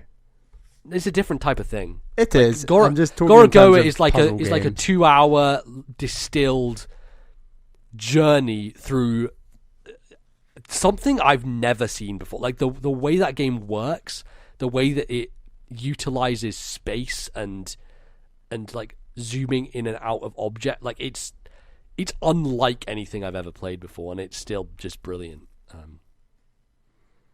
Yeah, I mean, I think it balances out that we put it bottom just because you did not understand it as well and got very frustrated with it. So yeah, that's fair. Like there will be people who don't. We'll go bottom me, 25. Yeah, for me it's perfect. Okay. Grease. I put Grease on here, which I played recently. It's really good. I don't know if it makes it, but just I need to play that and then we can have a conversation. It's on sale at the moment. Yeah, on Switch. 40% off. It's like eight quid. Yeah, play that, man. I've got It's 5 great. quid off, so I might pick it up for 3 quid. Yeah, do that. Do that. The Gardens Between. Yes. Oh, this game is so good. This game is so good. Talking about puzzle games, I think kind of put all the puzzle games together. My favorite puzzle games. This is high up my list. Personally, it's great. It's really clever. Again, you haven't played it, and it is this year, so I need a bit of distance maybe from it. But I feel pretty confident about it. So. Let me play it, and then we'll discuss. How about that? All right, fine. It is a tricky subject. Mario Kart. Yeah, Mario Kart. Your favorite is 7. My favorite Yes. is Double Dash. Our second choice is 8. Yeah. Mario Kart 8 got to number, if I just check, 43 last time. I don't think Mario Kart is making this list personally. Really? You're the Mario Kart guy. You're not going to have Mario Kart in Mario the top Kart 50 games No, but that's the of thing all is, time? I care most passionately about Double Dash, and that would be high on my personal list. I do care about 8, but there are more games on here I care about even than Mario Kart 8. As great as Mario Kart 8 is, don't get me wrong. Oh boy. Okay. All right. Don't know what you think about that. I mean, I'd rather have 7 on this list than anything. I know, so this is what I'm saying. We're just gonna... Yeah, fine. Yeah, fucking kill Mario Mario Kart. Kart. Christ. What has become of you, Bally? What has become of you? Bloodstained Right. Ritual of the Night. Yeah. I mean, it's similar. I wanted to bring it up. It's going to be high on my list for this year, but yeah. It's too soon. I need to Too play soon. it. Too soon. Yeah. Too soon. Castlevania, The original. the original. Um, This was yeah. this was number 50 last time. Yeah, I like it a lot. I don't think it makes it, unfortunately. It's too many problems, but it's still brilliant. Still a classic. I've not played Still it. good. Yep. I've played Castlevania. I have played the Castlevania since this last list. Oh, yeah, and well, that was Castlevania Super 4 Castlevania is 4. kind of the spiritual successor to the original because Yes. it's basically a remake of Castlevania 1 in some senses, but Yes. yeah. Sonic Mania. Sonic Mania. It's good. Sonic. I like it. It was I feel 40 like, last time. I think there's just yeah, too I feel much like good that stuff was a lot of recency bias. perhaps. I haven't thought much about Sonic Mania since, but I imagine if I went back to it, I'd still have a great time. It's probably the best 2D Sonic. Yeah. Trine 2.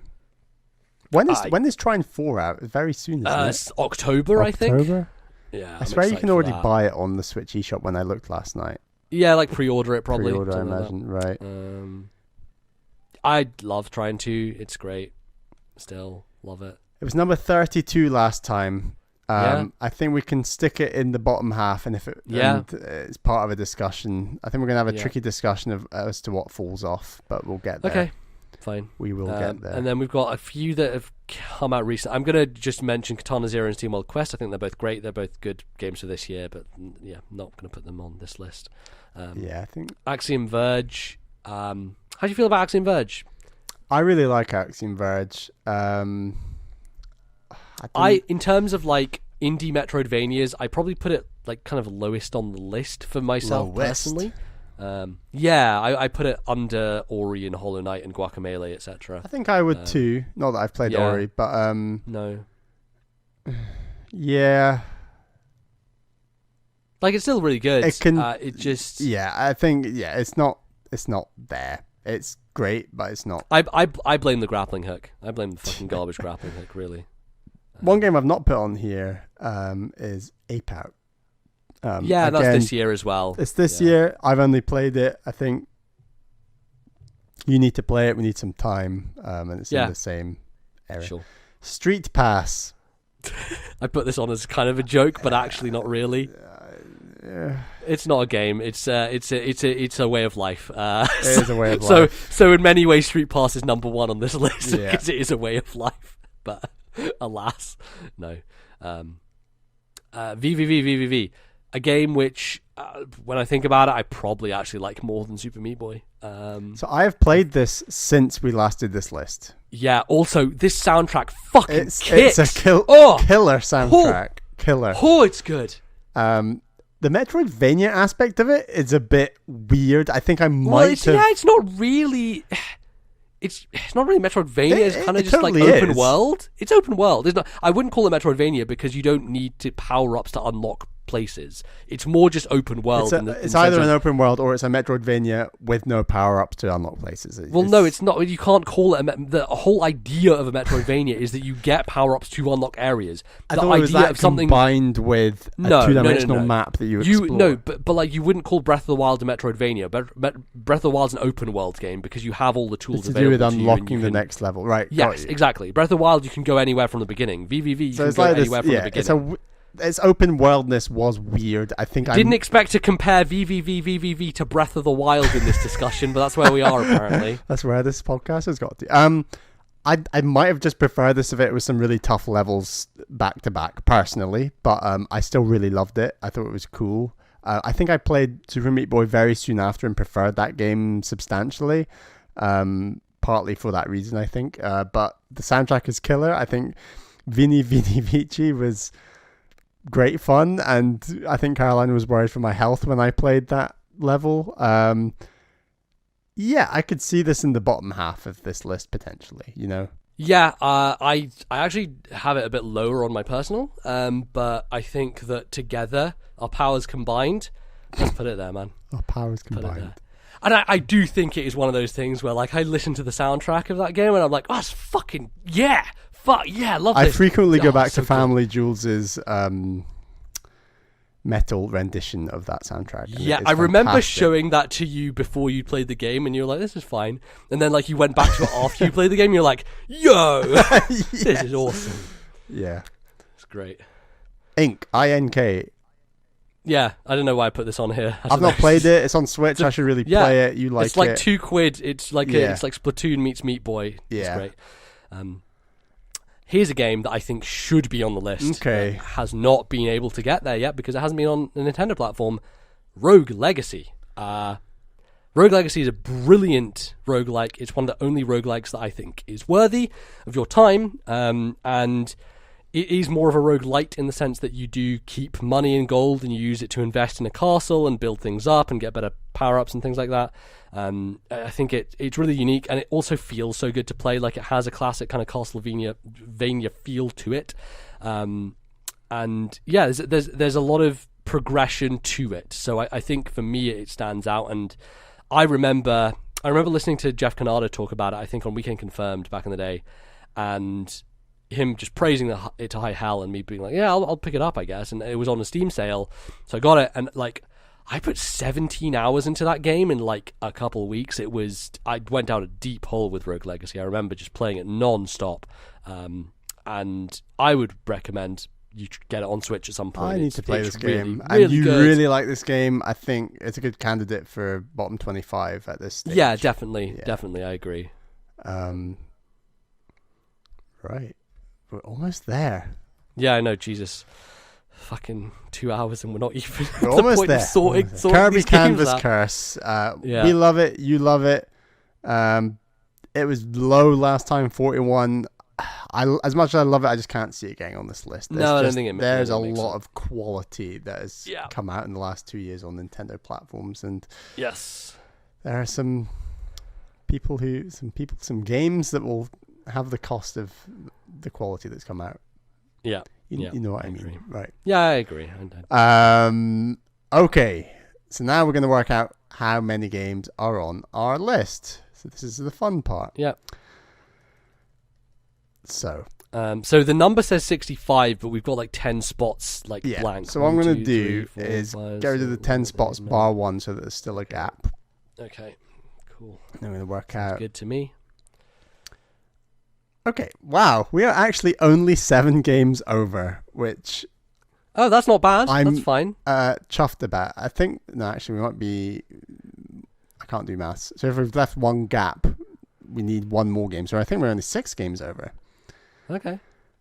First of all, is there anything in the top 30 games that should be in the bottom 20?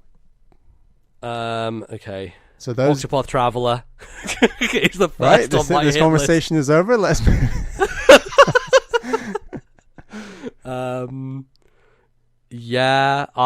Looking at that list, I think maybe one of the Zeldas could drop potentially.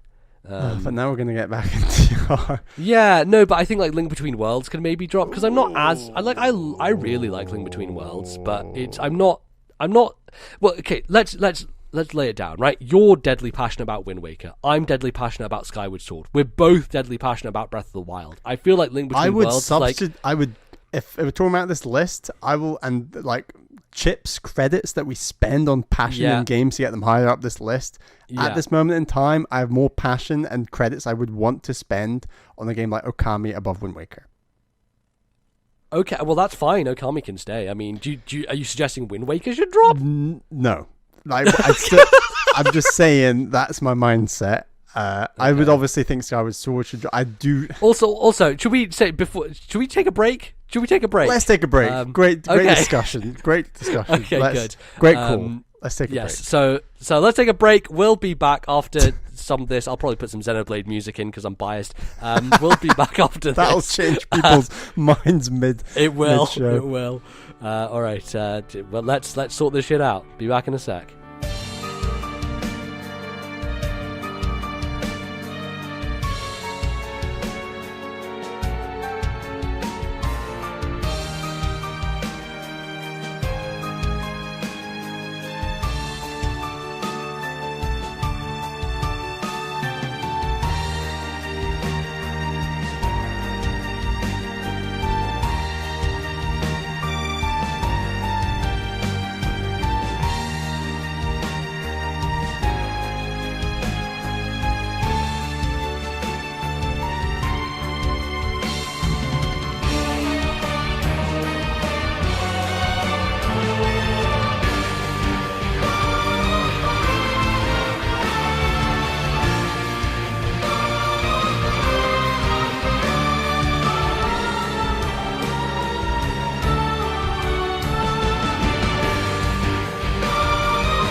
All right, we're back. I hope you enjoyed the Xenoblade music that I probably chose to put Tragic Decision in there because we're going to have to make some tragic decisions right now. A lot of tragic decisions. Okay, let's start chopping is what you said about it. Let's start chopping the bottom 25. So we're currently sitting on 56 games. Yes. If you include the little gap that I've made. Okay. So we need to cut 6 games from our bottom 20. Yeah. I moved to cut Twilight Princess. It's at the bottom already. I think it will... I mean, that means nothing, but yes. I'd be happy to cut Twilight Princess as well. Yeah, RIP. We've got a lot of Zelda games on this list. I don't think it hangs, unfortunately. Yeah. I then moved to cut... This is hard. I then moved to cut... Might be controversial. I moved to cut Super Meat Boy. I would be up for that. I feel like for me personally, Super Meat Boy has gone slightly down in my estimation. It's not just because other games have come along and done it better, but I think when I went back to play it, it didn't feel as good as I remembered it feeling. So Mark Brown did his video talking about platformers, and the 3 he compared were was it New Super Mario Brothers, Meat Boy, Celeste, and I think it was just those 3 actually. Yeah, maybe. But what he was saying about Meat Boy and the way that he handles is he's got a very far jump. Yes. He's got a fairly high jump, I also want to say, and a very floaty jump. Yes, the air control is weird in Meat Boy, and I think... I don't know. Maybe it's because I just jumped in without any context again and just started playing it randomly instead of from the beginning and building back up. Maybe it would have been better if I'd done that. But I remember when you were playing it, I went back and played some of it to refresh myself. I don't know. It didn't hold up quite as well. I still think it's remarkable. I still think it is when we talk about influential games, I don't know that there, for me, is a more important influential games in terms of the games I love than Super Meat Boy. That said, I think we have games on this list, VVV included, that I think we both feel more passionately about overall. Yeah. What do you think? I agree. I think we got 4 more to cut. I mean, I probably prefer Super Meat Boy to VVVVVV, but I don't feel strongly enough about it to not do that. I'm struggling to keep both. It's gone from my mind now. What was I thinking about? I mean, I was going to talk about Mario. I feel like if we're going to cut a Mario, we could cut either Mario Land 2 or Galaxy, potentially.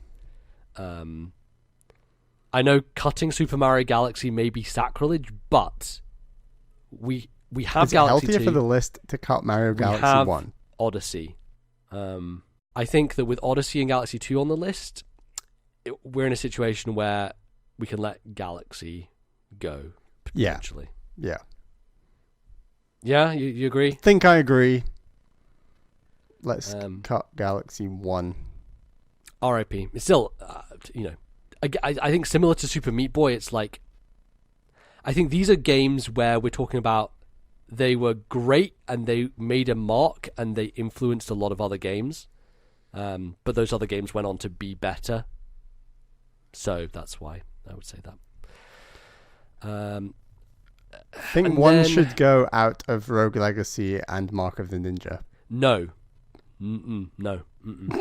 No. I've not played either of them, and I agree I should play them for next time, but that's your fault, man. If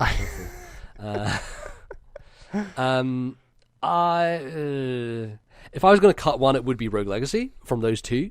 I also want to question Overcooked. I know it's a you pick. I'll cut Overcooked if you cut one of those 2. I think that's fair, yeah. Yeah? And that gets us 2 down. Yeah, okay, fine. Let's do a deal. Cut Rogue Legacy then. We only just inducted it, but man, that game's really good. R.I.P. Okay, fine. Cut Rogue Legacy. Cut the other one. Whatever it's called. Rogue Legacy and Overcooked 2. Cut. And then we've got to cut one more game that has to go. And it's hard now. It's very hard. How do you feel about Mario Land 2? It's good. It's... How good is it compared to other games on this list? Does it reach the dizzying heights?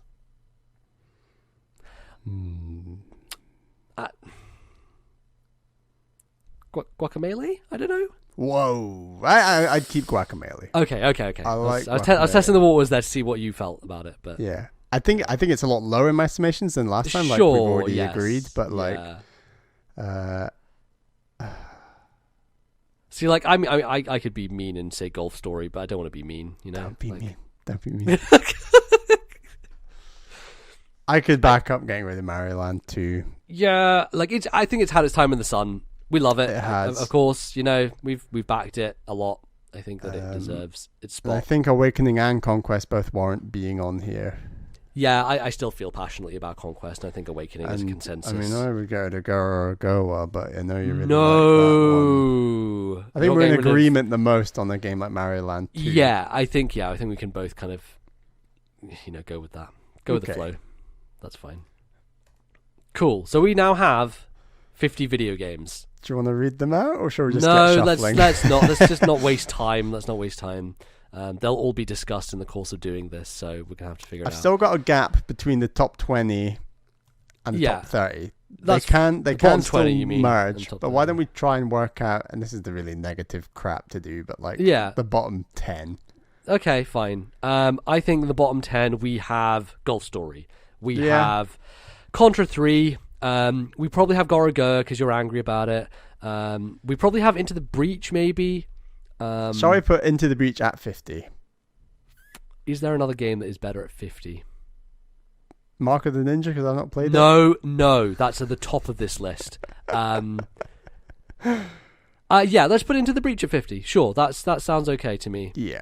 That sounds okay. Let's do that. Into the Breach at 50. I've completely lost Into the Breach. It's at number 36 currently. I got you. Let's put that at 50. Let's put...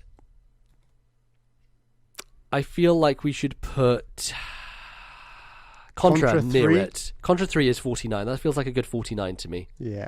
Like a good 49. Then let's take two of our darlings. Let's match Golf Story and Gorogoa and put them lower. Okay, which one's lower? I think Golf Story is lower. Okay, Gorogoa is higher. When this is our first match we've done, that means that my match will be higher up. Okay, next all time. right. Okay, no, you know what? Here's how I'll do it. Because I do really like Golf Story, I'll let you have Golf Story higher than Gorogoa. I'll let that happen. I'll let that happen. That's fair game. This is going to bite me in the ass later, but okay. I'm making the tactical calls.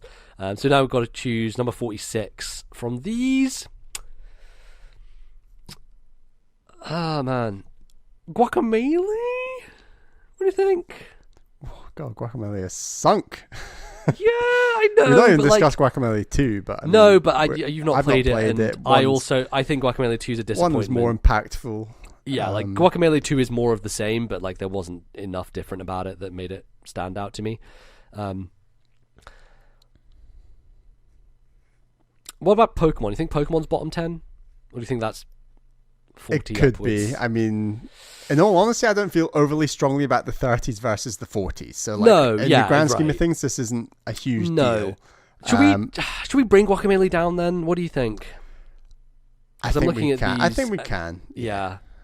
And I think along with that, as much as I love it, I think Box Boy probably can sit nicely in the 40s as well, just underneath Guacamelee. Yeah. Underneath Guacamelee. Yeah, 45 above. I mean, above. That's what I mean. Sure. Yeah. So I think that works. Golf Story at 46, Guacamelee 45. Box Boy at 45 now. Yeah. When this gets a lot trickier. So we're talking about games like Phoenix Wright, Fire Emblem, Fates, Conquest, Awakening, Pikmin 3, Warrior Land, Shake Dimension. I think in terms of games that... I think VVVVV should be... lower? No, I don't think so. I think that's like higher up a bit, maybe. I don't know. Yeah, okay. Actually, you know what? Yeah, fine. At 44, I'm talking. It's not. Yeah, fine. 44. Let's say I'll put that higher than Box Boy. Yeah, that works for me. That's fine. And then maybe Trine pops in around that area too. I would have put Trine lower than most of these, to be honest. Actually, I don't know how you feel. I really like Trine too. Like, I think that your experience has been brought on more negatively from playing Trine 1 and not enjoying it. Which Trine 1's a bad game. Like, I will straight up say it. Trine 1 is bad. Trying to do not let that game suffer in your memory. If you go back and play that game now, you will remember how fucking good it is, because it is tremendous. It really is tremendous. It's a good game. 42. Yeah.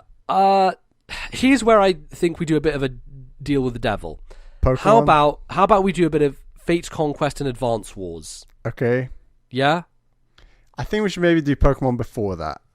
Or do you see Pokemon as higher? Pokemon no, higher. I think I think Pokemon at 42 and then 41 and 40 can be Conquest and Advance Wars in some pattern. Okay, let's do Pokemon at 42. Yeah. And then Advance Wars or Conquest, which is higher. Well, you won that. I won that last time. Sorry, yes. Golf Story. So I'm going to lose out this one. So let's go Fair Advance enough. Wars next. Advance Wars, then Conquest. That's Advance good. Wars at 40. Yep. No, Advance Wars should be 41. 41, and then 40 is Conquest. Conquest, yeah. Fire Emblem Fates Conquest. It's dropped. What are you gonna do? Okay, so that's 50 to 40 sorted. Awakening, Final Fantasy Marketing. This is hard. Okay. I think at the bottom of this we put Pikmin 3 and Wario Land. What do you think? Pikmin 3 and Wario Land at like 39, 38. Then we can just build up from there. I like Pikmin 3 a bit higher. Okay. What I'm about happy Wario to put Land? Wario Land down there. Wario Land at 39? I think that's a good place for it. That works for me. And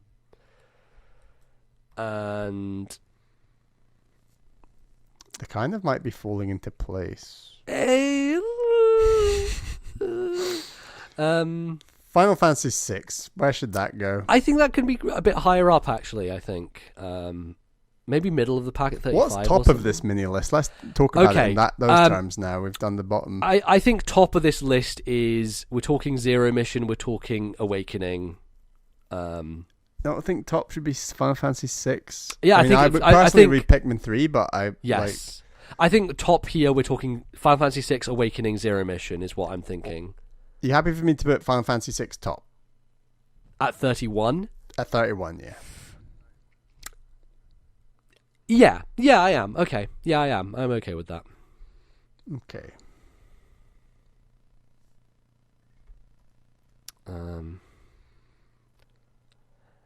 Then I think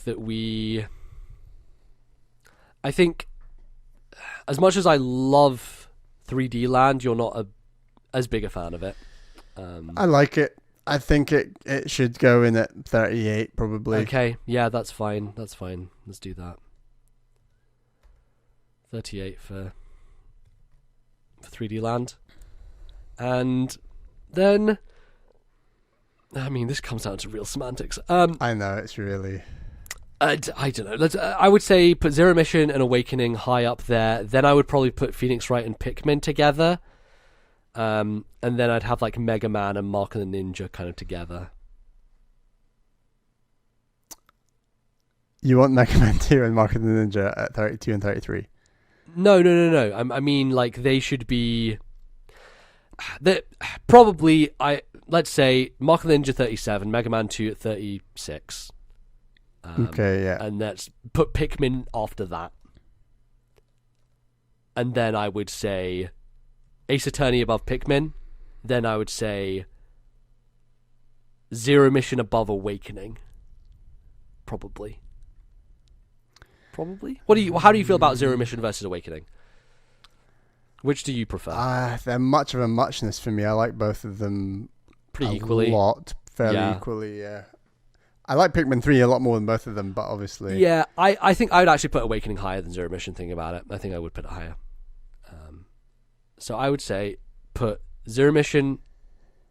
Awakening at 32, Zero Mission at 33, Phoenix Wright at 34, and Pikmin at 35. Yeah? Hello? I'm thinking.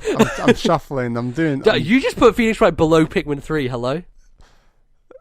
Oh, right, yeah.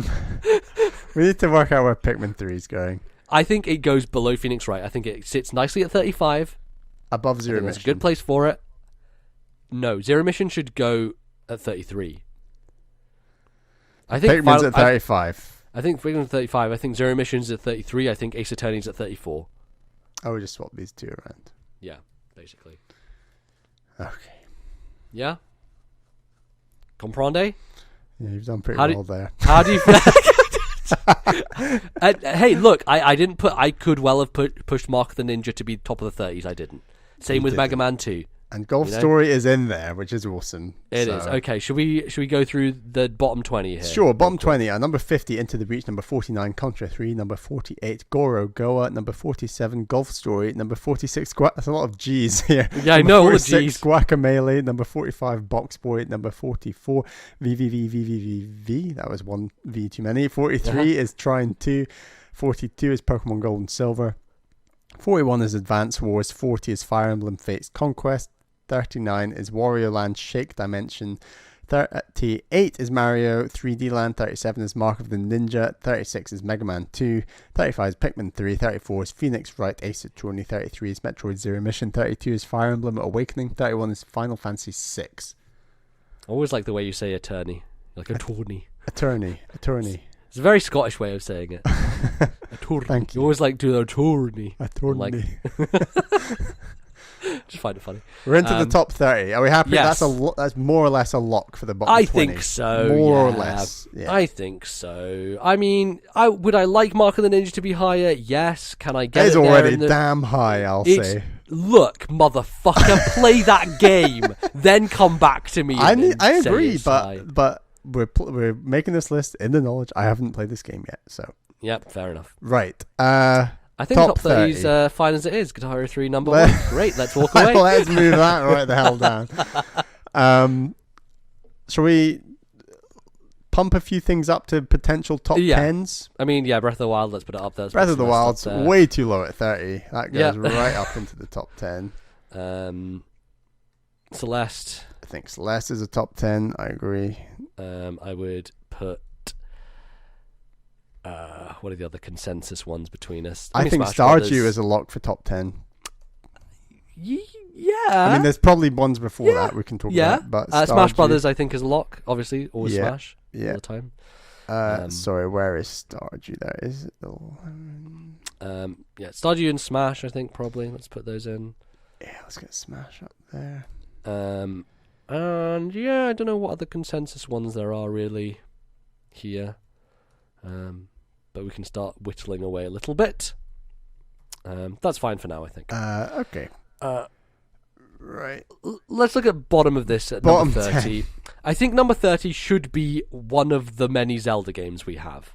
I think that's fair. And I would move for it to be Link Between Worlds as per our previous discussion. It's the game that we both like a lot, that we both feel passionately about, but not as passionately as our individual passions for Zelda games. Yes, I'm getting stuck to get Link Between Worlds low because I'm wanting to back a lot of other things. So exactly. I think it's really fucking good. It's number 30. That means it's really fucking good. Number 30 on this list is really good. Yes. Number 29. Okay, what should be lower on this list? Let me have a look through. Guitar Hero 3. No.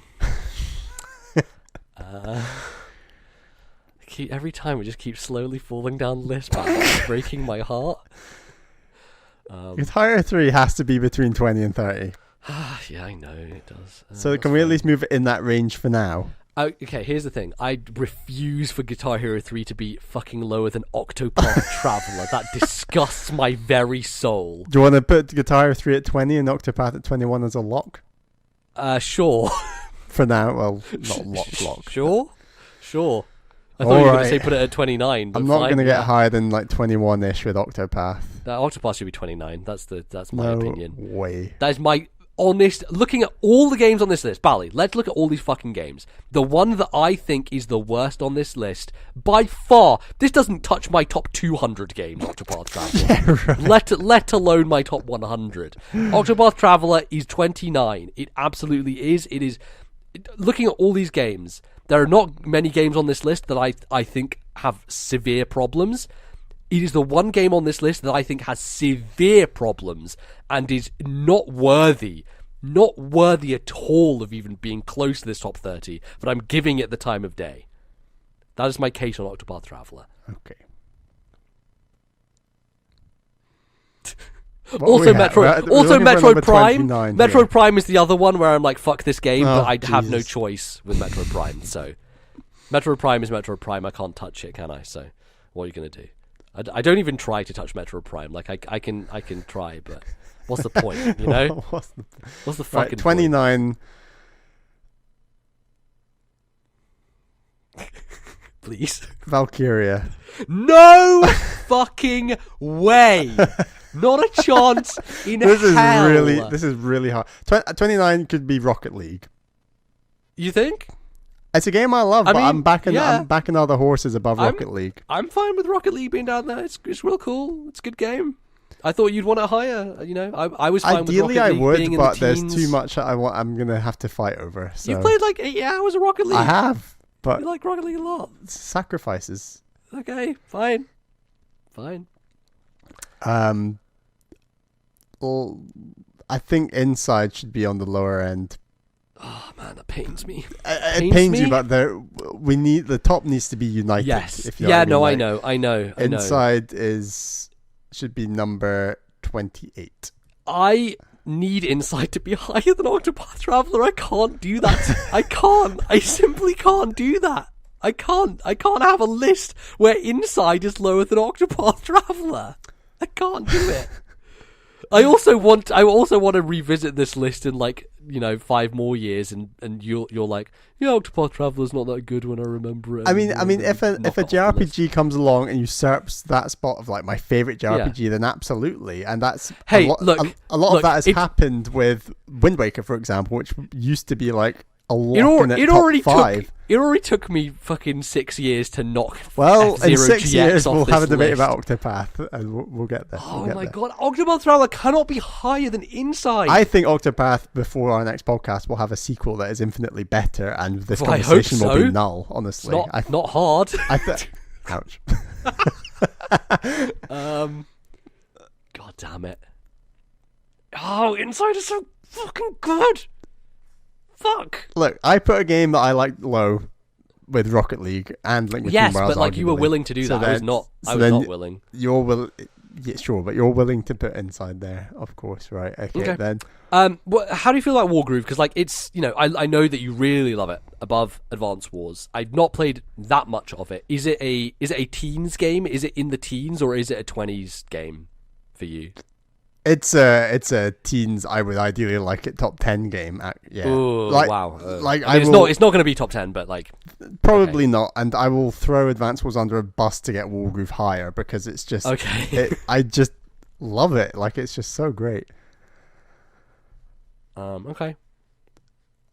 Let's pump some stuff up into the top 15. Okay. Like Earthbound. Yeah. I mean, Earthbound should probably be top 10. Probably top 10 for now. Yeah, probably. I mean, it was number 3 last time. Yeah. And I think it's maybe lessened a little bit in my mind because of recency bias and stuff, but I still think it's tremendous.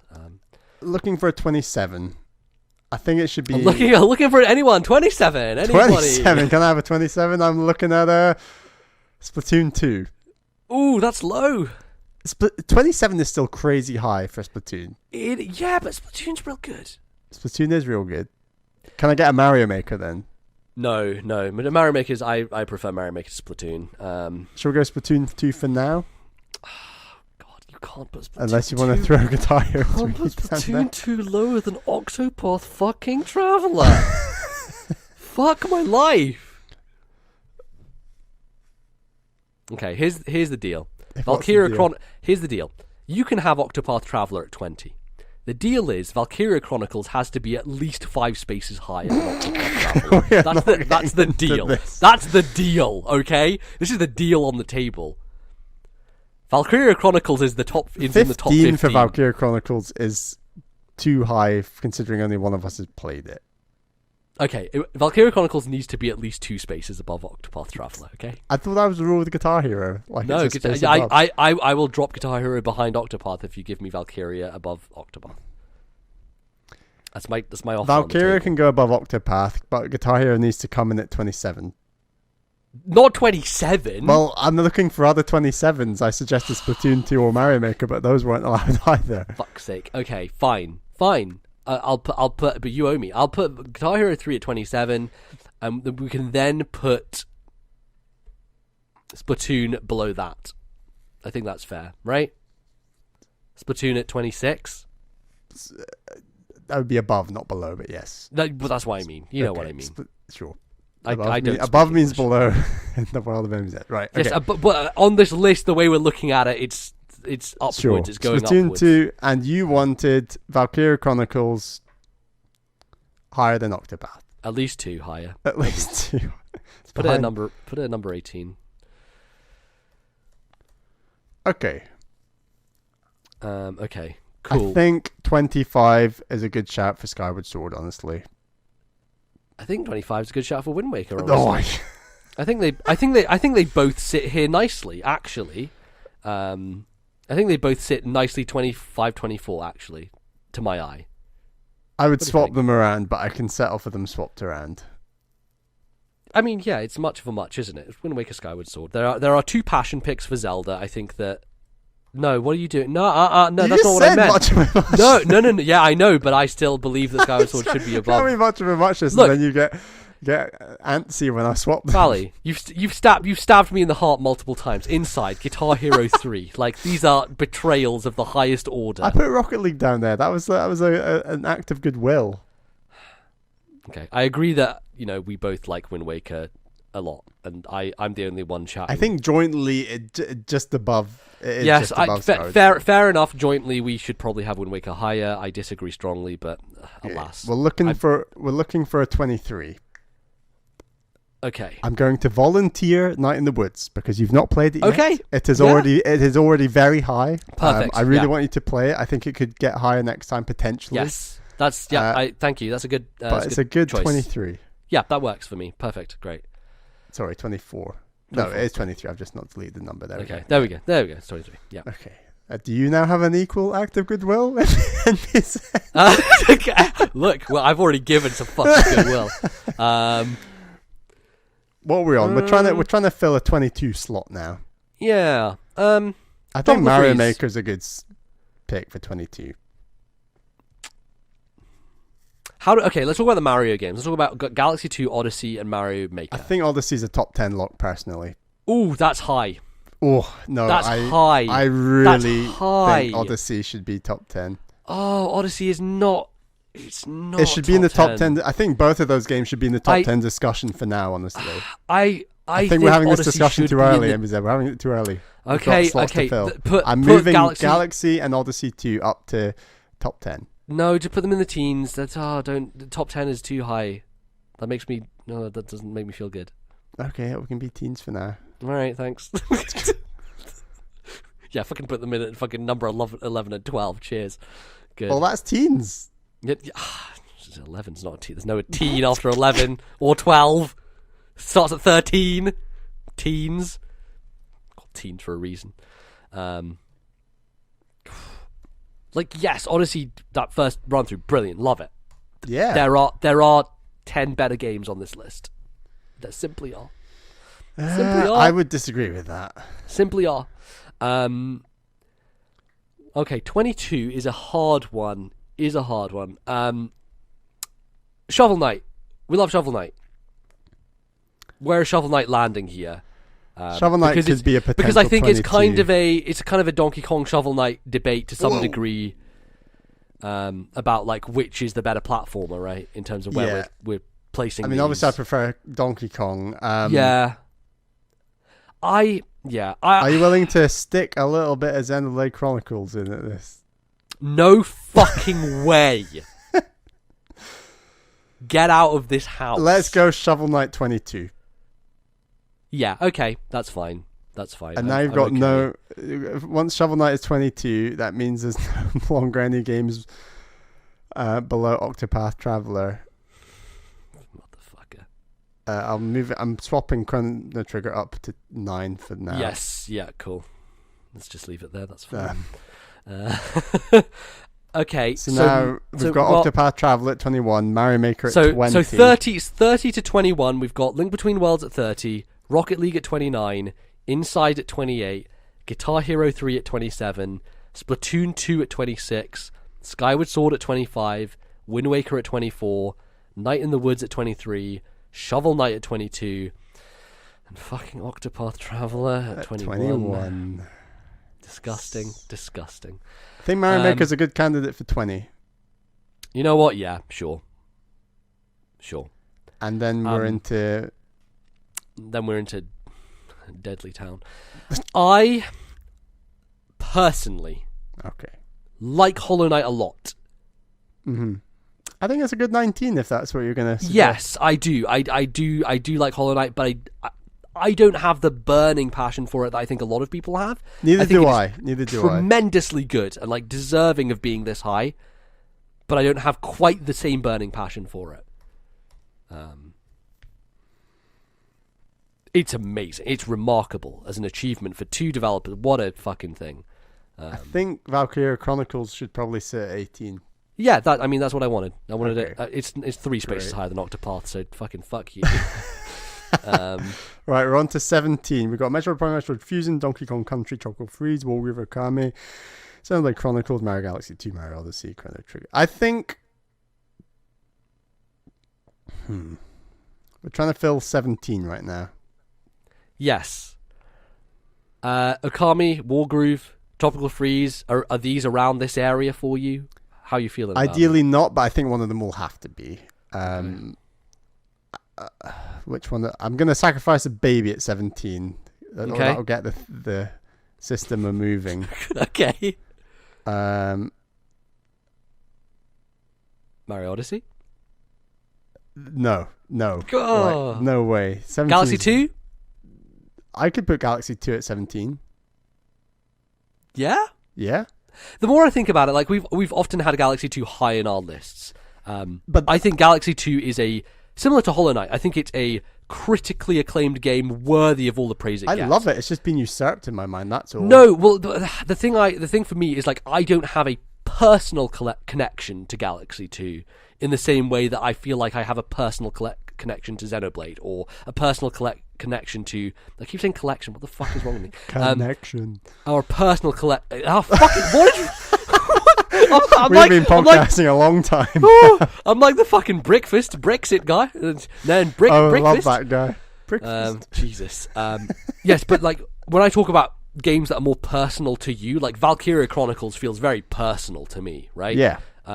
Like Okami is personal to you, you know, like we're behind these games from a personal perspective. Galaxy 2, tremendous, genre defining, like impeccable game. Not, I think, personal in the same way as some of these games, you know? Sure. I think when we're in this range, that's what it comes down to, really. Yeah. So I think maybe on that note, Cuphead, which is amazing. I love it. I love Cuphead. I think it'd be a good candidate for 16.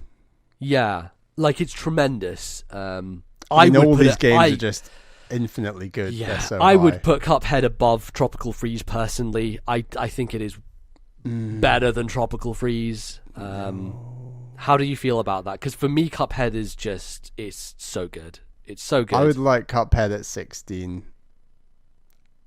And how about we put Tropical Freeze at 15? I think let's get one step at a time. Right. Okay. Let's go.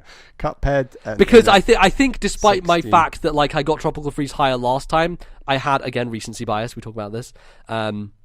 Like the more I think about Tropical Freeze, the more I'm like, yeah, those bosses can fuck themselves. You know, a lot of them. Yes. A lot of that stuff is bad.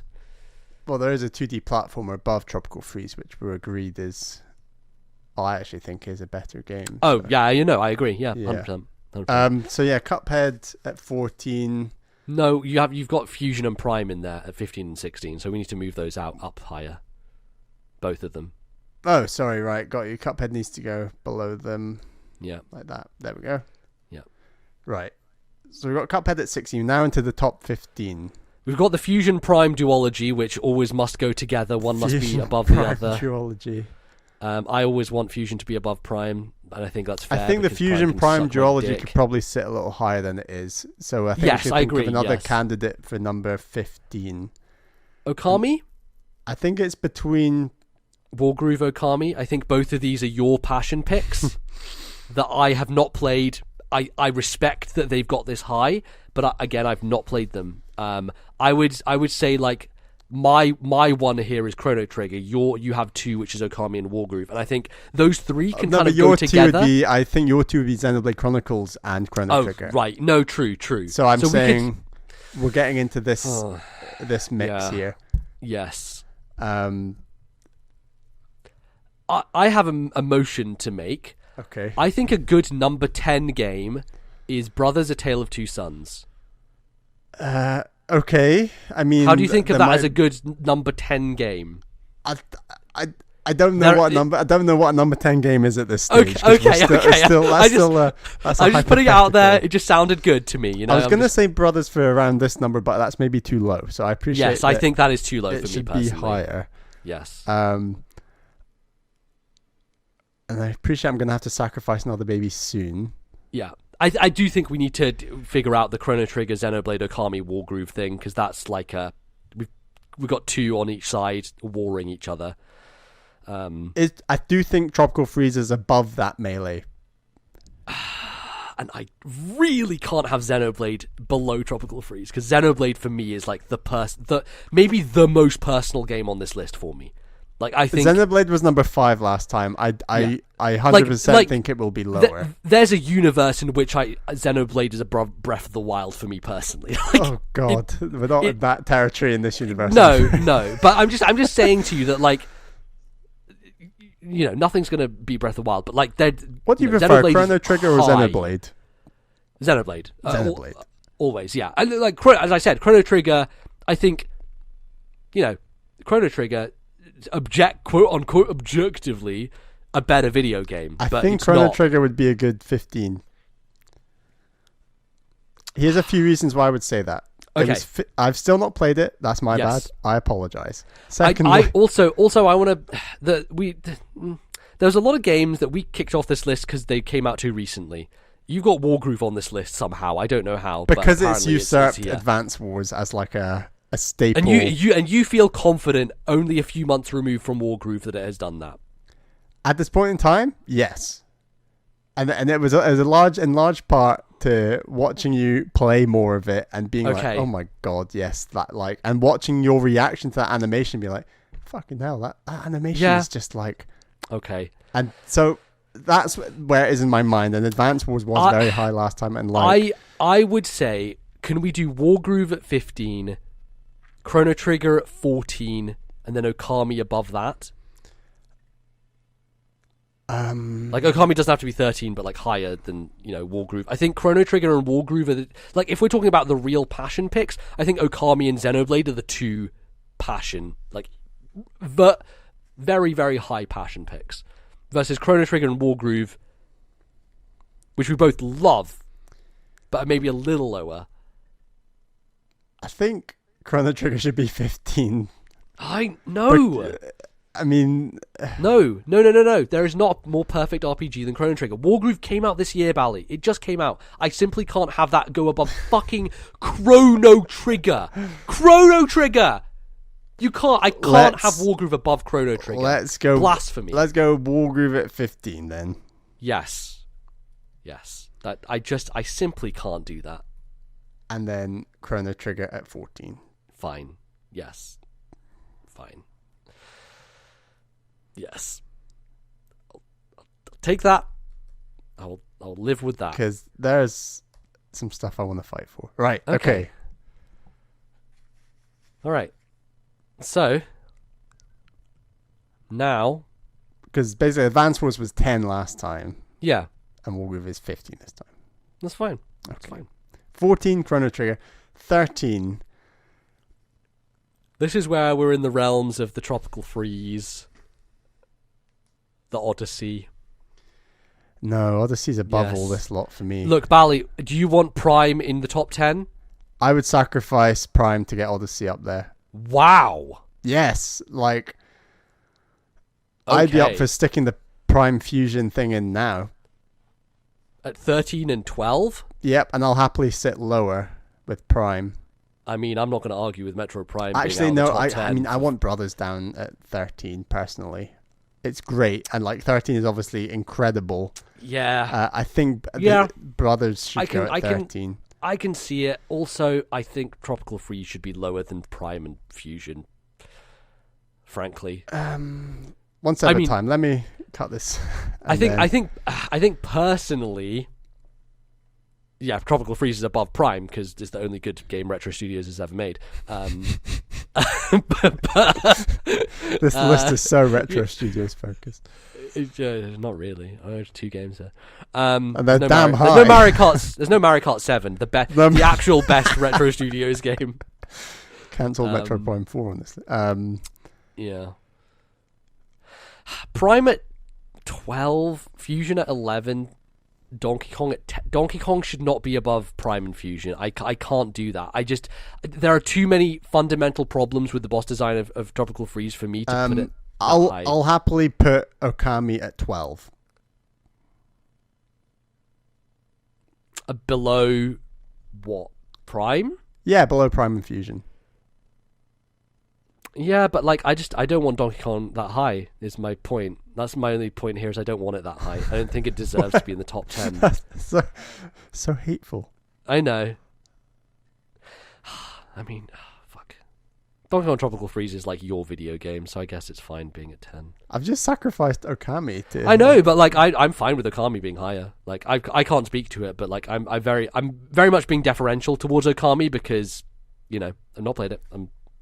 I respect it. Yeah. Highly respect it. You've played Tropical Freeze and have a place in your mind where it should be. Yeah. Right. I mean, is what I'm saying. But I think it's fine if we put Okami below Prime if you want to do that. How do you feel? Do you want Okami above Prime or below it or what? You see, I'm kind of in the mood to sacrifice. Like, I would sacrifice Okami and like Tropical Freeze, and there's 2 games in particular I want to see really, really high, and we're about to get into that discussion, but for me, those games are Stardew Valley and Mario Odyssey. Okay. So if I'm making these sacrifices now for like Okami to be like in at 12 and then potentially put Tropical Freeze before the Metroid duo, I would want to push like potentially Odyssey and Stardew Valley really, really, really high. Okay, so where are we? What are you putting where? What's the final? So I'll do my proposal. So I'm proposing Okami in at 12, above Brothers. Okay. Then I'm proposing Tropical Freeze below the Metroid games. Okay. I'll stick with Prime below Fusion. Yep. This all sounds good to me. And this basically means that I can't put Xenoblade Chronicles and I think Odyssey and Stardew Valley should be locked in at top 5. Seriously. No. Okay. Well, okay. those were that. I mean, I've put those games in there. Like, I would argue that. Right. Let's talk about this. Okay. Let's talk about this. So currently we would have Xenoblade at. Is that how it works? I think Fire Emblem should be a little lower than 6. Quite a bit lower. Yeah, no, that's fine. That's fair. I personally would like Xenoblade above Fire Emblem. Yeah. No, I'm happy with that. If we put Fire Emblem at 8, I think Fire Emblem should be below the Metroid duo. No, what? Fuck off. No. Okay, we can put it at 8. Like between Xenoblade and Metroid then. Look, the Metroid duo, they're always there. They'll stick together. Always. I can't have them any other way. I simply can't. And I must have Fusion above Prime because otherwise I will go insane. Yes, that's fine. Fire Emblem 7 at number 8. Perfectly reasonable spot for it. It deserves it. Xenoblade Chronicles, number 7. I'm happy with that. That's fine. Mario Odyssey, number 6. No. Leave it there. For me, Earthbound is better than Mario Odyssey. Stardew Valley, better than Mario Odyssey. Celeste, better than Mario Odyssey. Breath of the Wild, better than Mario Odyssey. There are some games Smash on this Brothers, list better than Celeste. No, better than Mario Odyssey. But I think all 5 of the ones we've just named. Exactly. Exactly. No. I did not expect you to be fucking going all out for Mario Odyssey. Wow. Really? I just love that game. Yeah. It's good. No, it's good. Like, it's my really my good. number 6 would be Earthbound. No, I refuse. You have Earthbound. got Xenoblade Chronicles. You have improved on Chrono Trigger. I've sacrificed Okami and Donkey Kong Tropical Freeze and But it's Metroid Mario Prime Odyssey. at Mario 10, Odyssey. 11, 12. Wargroove's all the way down at 15. You want to talk about fucking Octopath Traveler is 21. It doesn't deserve to be on any list at all. Octopath Traveler is like 7 games in one of Goodwill. We need to get into this top. Okay, let's try and establish a number 6, and then we need to have a top 5 discussion. I need to talk about this, right? Because Earthbound to me is such a seminal experience. It is a game that defines a genre. It reestablishes what a genre can do, what a game can be. Like, it's a funny game. It's maybe the funniest game on this list, and games don't do comedy well. Earthbound is legitimately a really funny game. It is so quirky and just full of life. It just is surprising, constantly surprising and joyous. And I know you can say the same about Mario Odyssey in a lot of ways, but I do think that the flaws of Odyssey show when you dig deeper in the surface. It is not as strong a platformer as Galaxy. It doesn't have the same depth as a lot of those games. And yes, the tool set is better. Yes, he is more flexible. He is more mobile. But New Donk City and those worlds to explore and jump they're around. They're great. Mario. They're great first time. They're great first time. But going back to them, fun to explore second time as well. They are enjoyable to explore. I agree, but they are not. They don't have the same impact as they did the first time, and I think that's the problem with Odyssey. I think some of the problem with Odyssey is, frankly, the marketing before it came out, which is a bit of a weird thing to bring up, but I do think it affects the game. Like, we knew most of what was in that game before we do a trade. Went there. I'll do a trade. Okay, what's the trade? Mario Odyssey can go in at 6. Yeah, okay. I think Earthbound should be 5 and Stardew above Earthbound. Somewhere above Earthbound. We can have that discussion. Okay. Stardew above Earthbound. Okay, how do you feel about Smash Brothers? What's the Smash consensus here? Well, we do that and then have that discussion? Oh god, we haven't even decided which fucking version of Smash Brothers we're putting in yet. God's sake. Right, I'm going to put Earthbound at 5. Okay, fine. And then we're going to have a discussion about top 4. Okay. Oh, jeez, right, okay. Okay. I do think we should go with Smash Brothers Ultimate. Yeah.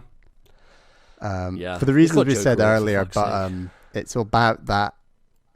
At its best, we are playing Squad Strike with a crazy array of characters on some crazy ass stages on a couch together, and that is the reason that game is so high up on this list of 50 incredible games. That is, of course, the key.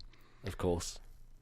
And then we're just getting into a really general discussion between the best of genres, like between Smash Bros. Ultimate, Stardew Valley, Celeste, and Breath of the Wild. For me personally, my order would probably be Zelda number 1. Oh yeah. I think it's my not a number question, is it? My number 2 would be Stardew Valley. My number 3 would be Celeste, and my number 4 would be Smash Brothers. No. Celeste is higher than Stardew Valley. There is no universe in which Celeste is not higher than Stardew Valley. I can see that argument. Stardew Valley is tremendous game, like amazing. So what about Celeste Zelda, Celeste, Stardew Valley, Smash Ultimate? That's a compromise. Smash higher than Stardew? Is it? Or is it not? I've said Stardew should be higher than Smash. Okay.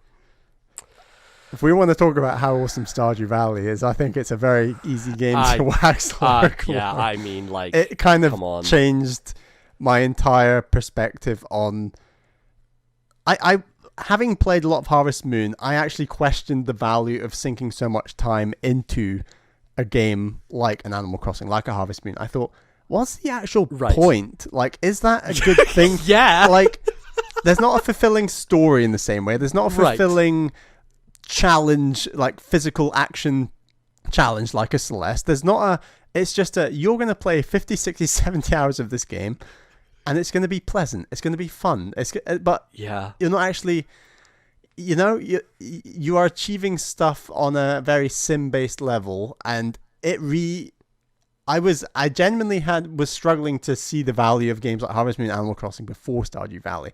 And having played that game, it completely reopened like my mind as to like the value of games as a peaceful thing to do for like relaxing, for mental health, for space to take up your day, something to do for half an hour before bed that is relaxing, something to do for half an hour when you wake up that is equally relaxing, that you're still achieving something that... I don't know. It's hard to describe, but there's that Stardew Valley, and you were so hot on it, and I was so keen to try it, having played a game like Friends of Mineral Town. And I'm so glad that we are talking about it this high up this list. Yeah. Because it is just a crazy, crazy game that I would happily like start the co-op with Caroline like tomorrow and just play another 80 hours or even start my own farm again and do another 60, 70 hours, because that game... The writing is very good between the characters. The way that it gradually increases the amount that you're building on your farm. You can erect bloody like things that create batteries from thunderstorms, and like there's all these things that are just so far and beyond what Harvest Moon ever had any idea of doing, that it's just a much more fulfilling experience at every level. And for me, that feeling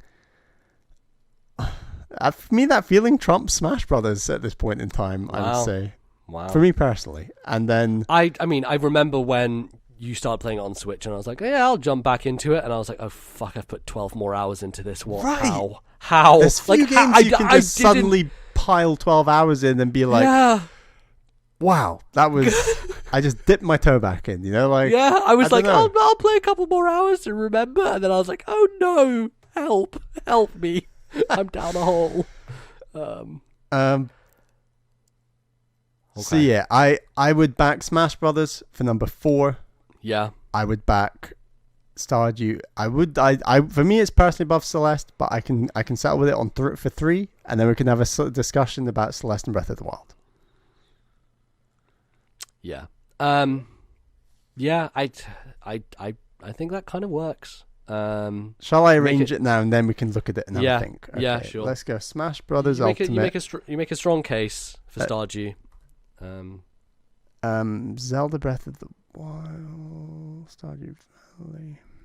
So the order we are going for is Zelda at number 1, Stardew Valley. Celeste at number 2, Stardew at number 3, and Smash at number 4. Yeah. Shall we discuss the top 2? Yeah, I mean, I think they're probably fine as they are. I think they're fine. I was interested if Celeste in your mind would surpass Breath of the Wild. I know how you're more positive on Celeste than me, even as positive as I am. You've played a lot more of that game than me. I played 40 hours of this platformer. I really want to go back and invest a good 40 hours when this Chapter 9 comes out. And I'm really so excited for Chapter 9. Holy shit. Right shit. back into Celeste. But even the short amount of time I spent with Celeste just beating that main story, I do think it warrants being this high because it's a cracking story. The controls are incredible.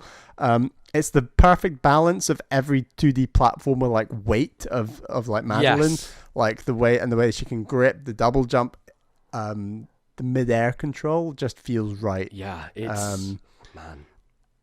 Yeah, and because as much as I love Donkey Kong Tropical Freeze, Celeste is another level, and I mean on this list that's the equivalent of 7 spaces, but I mean, That's like quite a lot. it is a lot just what Celeste is doing. And yeah, Breath of the Wild came out in the year that we made this list for episode 100. Yep. Shot to number 1 then, and I think we were both interested to see how we would feel in a couple of years' time about that game. Because I think the internet generally looks back on that game as rightly it should, which is easily one of the greatest achievements of video gaming. Yes. It is. Yes. It is astonishing. It is transcendent, and I think in a lot of ways, I put Breath of the Wild higher than video games. You know, like Right. It is. It's God. It's not perfect. It's certainly far from perfect. It's not perfect.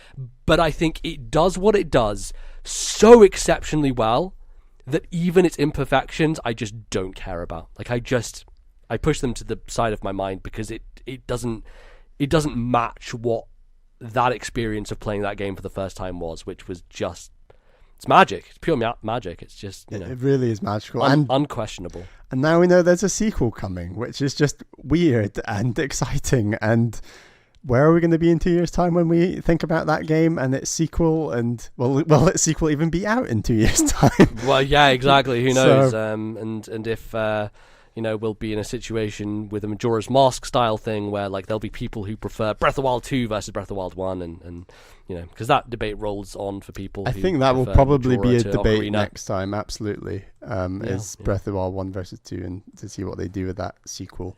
Yeah, I don't know. I find it hard to think of a game doing what Breath of the Wild did again. Like, I think we're probably going to have to wait another 2 decades or so until technology gets to a point where it can really surprise. I think the Ocarina of Time tribe is larger than the Majora's Mask tribe, isn't it? Yes, Online, yeah, for sure. Back, and I think Breath of the Wild. But I do be think the same. like a lot of people who are detractors, who are like Ocarina detractors, are Majora fans, and I feel like a lot of Breath of the Wild detractors might become fans of its sequel potentially, depending on how different it is and what they do with it and all that stuff. That's another game we should play for next list. Is I was going to say Wave Race Blue Storm. I meant to say Majora's Mask.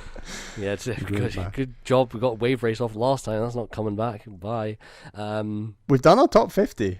Yeah, I think you were skeptical whether we could or not, MBZ, and I knew we could. Well, no, I knew we could. I just wondered the value of it because how similar / different is this list really? Do you want to compare the top 10s perhaps? Well, we could do that. Let's go down from 30 to 1. So do 30 to 1 or 50 or 20. To 1? Let's do 20 to 1 because we recap the top 30 from Zelda to Octopath. 1. So 20 is Mario Maker, 19 Hollow Knight, 18 Valkyria Chronicles, 17 Mario Galaxy 2, 16 Cuphead, 15 Wargroove, 14 Chrono Trigger, 13 Brothers: A Tale of Two Sons, 12 Okami, 11 Donkey Kong Country Tropical Freeze, 10 Metroid Prime, 9 Metroid Fusion, 8 Fire Emblem 7, 7 Xenoblade Chronicles, 6 Mario Odyssey, 5 Earthbound, 4 Super Smash Bros. Ultimate, 3 Stardew Valley, 2 Celeste, and number 1 Breath of the Wild. Legend of Zelda: Breath of the Wild. Yeah. Wow. It's pretty good. It's a pretty good list. So top 10 from last time. Yeah, what was last time? How's 10 was Advance Wars, 9 was Donkey Kong Tropical Freeze, 8 Metroid Fusion, 7 Metroid Prime, those two are switched around. Number 6 Fire Emblem 7, 5 Xenoblade Chronicles, 4 Super Mario Galaxy 2, 3 Earthbound, 2 Smash 4, Smash Brothers for Wii U, number 1 Zelda Breath of the Wild. Yeah, I mean, like, it's similar enough. Very similar. There have been substitutions. Substitutions, I think, is the key. Yeah. Yeah, and also new games that deservedly so. I think if we're talking about games that we both adore over the past couple of years that are on this list. Celeste and Stardew Valley are probably the two games Yeah, when I think yeah. about it, like that we are both so passionate about and love. So yeah, Absolutely. that works. Great. Okay, Wow. well, that's it. Fucking 3.5 hours later of podcasting, we just made it. Hey, thanks for listening. If you listened to this for this long, it's a mammoth one, I know. I appreciate everyone sticking with us. I'm sure we can post the full list on our Discord at some point. Yeah, or we'll pop it up Twitter on Twitter or whatever. We'll get it up people there. People can have a look at it and peruse it and disagree with us as we disagreed with each other throughout this entire process, which is fun. I like doing that, but yeah, there have been a lot of incredible games that have come out on the Nintendo Switch in the past 2 years, both old and new, and I think it was a really valuable discussion to sort of appreciate those and realize that, hey, Nintendo were like firing on all cylinders, because Breath of the Wild and Mario Odyssey are both in the top 6, and they came out both in 2017. So like, yeah, I mean, Odyssey probably shouldn't be in there. Well, it was a trade, damn it. Yeah, no, I mean, like with Celeste versus Breath of the Wild as well. Like for me, there are other games I have higher than Celeste personally, but obviously they are not going to be as high on a list that's combined between us because we have to make compromise. Sure. But I think that of the games that we both really like, I think it probably is the most consensus. I mean, Octopath Traveler would be a lot higher than 21 if I had a bit more clout. Yeah, like if I liked that game, maybe then it would be higher. And I hope that game has a sequel before our next time we do this, and we can just say, you know what, that's a fantastic game. It's worthy of, I don't know, top 15 odd, and we can both agree that it's worthy of that place, rather than having to kind of wheel and deal it up the list as I slowly slithered it up there. God damn it. Took a lot of maneuvering. You put Octopath Traveler higher than fucking Final Fantasy 6, man. What are you doing? And I'll play Final Fantasy 7 for next time. I'll try and do that. Yeah. We'll get to that. Great. Well, let's wrap it up. That was it. That was the top 50. Thank you, everyone, of course, for listening, for being here with us and going through this process. It's a process.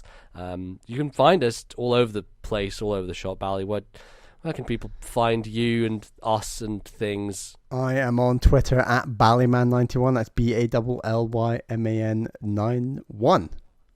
Great. You can find me at LordNBZ on Twitter. We have our own Twitter account for the podcast, which is at TNL Podcast. So please follow that. That is very, very good. And we'll give you links to our YouTube, our Discord, etc., as well as there being links in the show notes to that stuff so you can find it. Didn't do emails this week. We've got some emails in and we'd like to do some more. So please continue to send them to our email address. Bally will tell you that right now. thisnintendolife@gmail.com. That is thisnintendolife@gmail.com. Fantastic. And yeah, we obviously have our next backlog club coming up, which is Wave Race 64. I played a little bit of it. Yeah. You've been playing some as well, Bally. Definitely. Not sure when we're doing that. Maybe the episode after this, probably. Would probably be a good time to do it. Get playing. Send us your comments on that game. We wanna hear them if you played it back in the day, or you've picked it up on the Wii U Virtual Console, or any other means by which you played that game that we won't talk about. But let us know your thoughts. We want to hear them. Yeah, it's Wave Race 64, so get playing. And yeah, we can be found in various places along the internet. We are on Spotify, we're on Stitcher, we're on what's the other one? TuneIn now. TuneIn, yes. iTunes, podcatchers, all your favorite podcasting apps should have us. If you just search for This Nintendo Life, download us, we're there, subscribe, give us iTunes reviews, that'd be very helpful. And of course we have our Patreon, which is our thing that we would like to thank some people for supporting our show. Thank you so much to my fiancée Caroline and Atari Alex for your $10 tier support. It is greatly appreciated. And thank you to all our other 20-odd patrons. It's really appreciated. We've been continuing... Yeah, we had some few new patrons recently, which was very good to see. So yeah. That's great. We've been putting out an episode every month since we started, and we want to keep up that trend. So make sure to... support us if you choose to do. Yeah, that'd be great. So that is pretty much going to close us out, I think. Anything I've forgotten? It's been a long show. I tell you what we have forgotten. Oh no. What? We had an iTunes review. Oh, great. Fantastic. That I am just finding right now that I would like to read out on the show. Brilliant. So yes, as we said, you can review us on iTunes and tell us your thoughts on the show, and then when we get some, we'll read them out.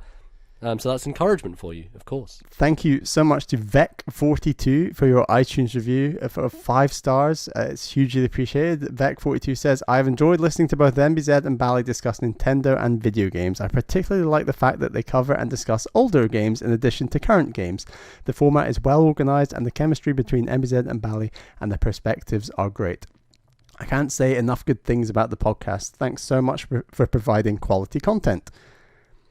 Thank you very much. I think it wasn't maybe quite as organised as it normally is on an extended episode 150 show, but that's what you by. get. It's a mishmash of nonsense. But yeah, that's pretty much it. I will be back in a couple of weeks with a more regular episode with some emails and such like, and we're getting close to Astral Chain, which I should be picking up and playing, so that'll be fun. And then it's rolling into Zelda Link's Awakening and Luigi's Mansion and just the 2019. We're going to the States as well. We should mention that. We are, yes. Yeah, I don't know what we're doing surrounding recording around that time, but we'll figure it out. And let you guys know. But yeah, that's going to close us. Thank you all so much, as always, for listening. We'll be back in a couple of weeks. Until then, see you later. Bye-bye.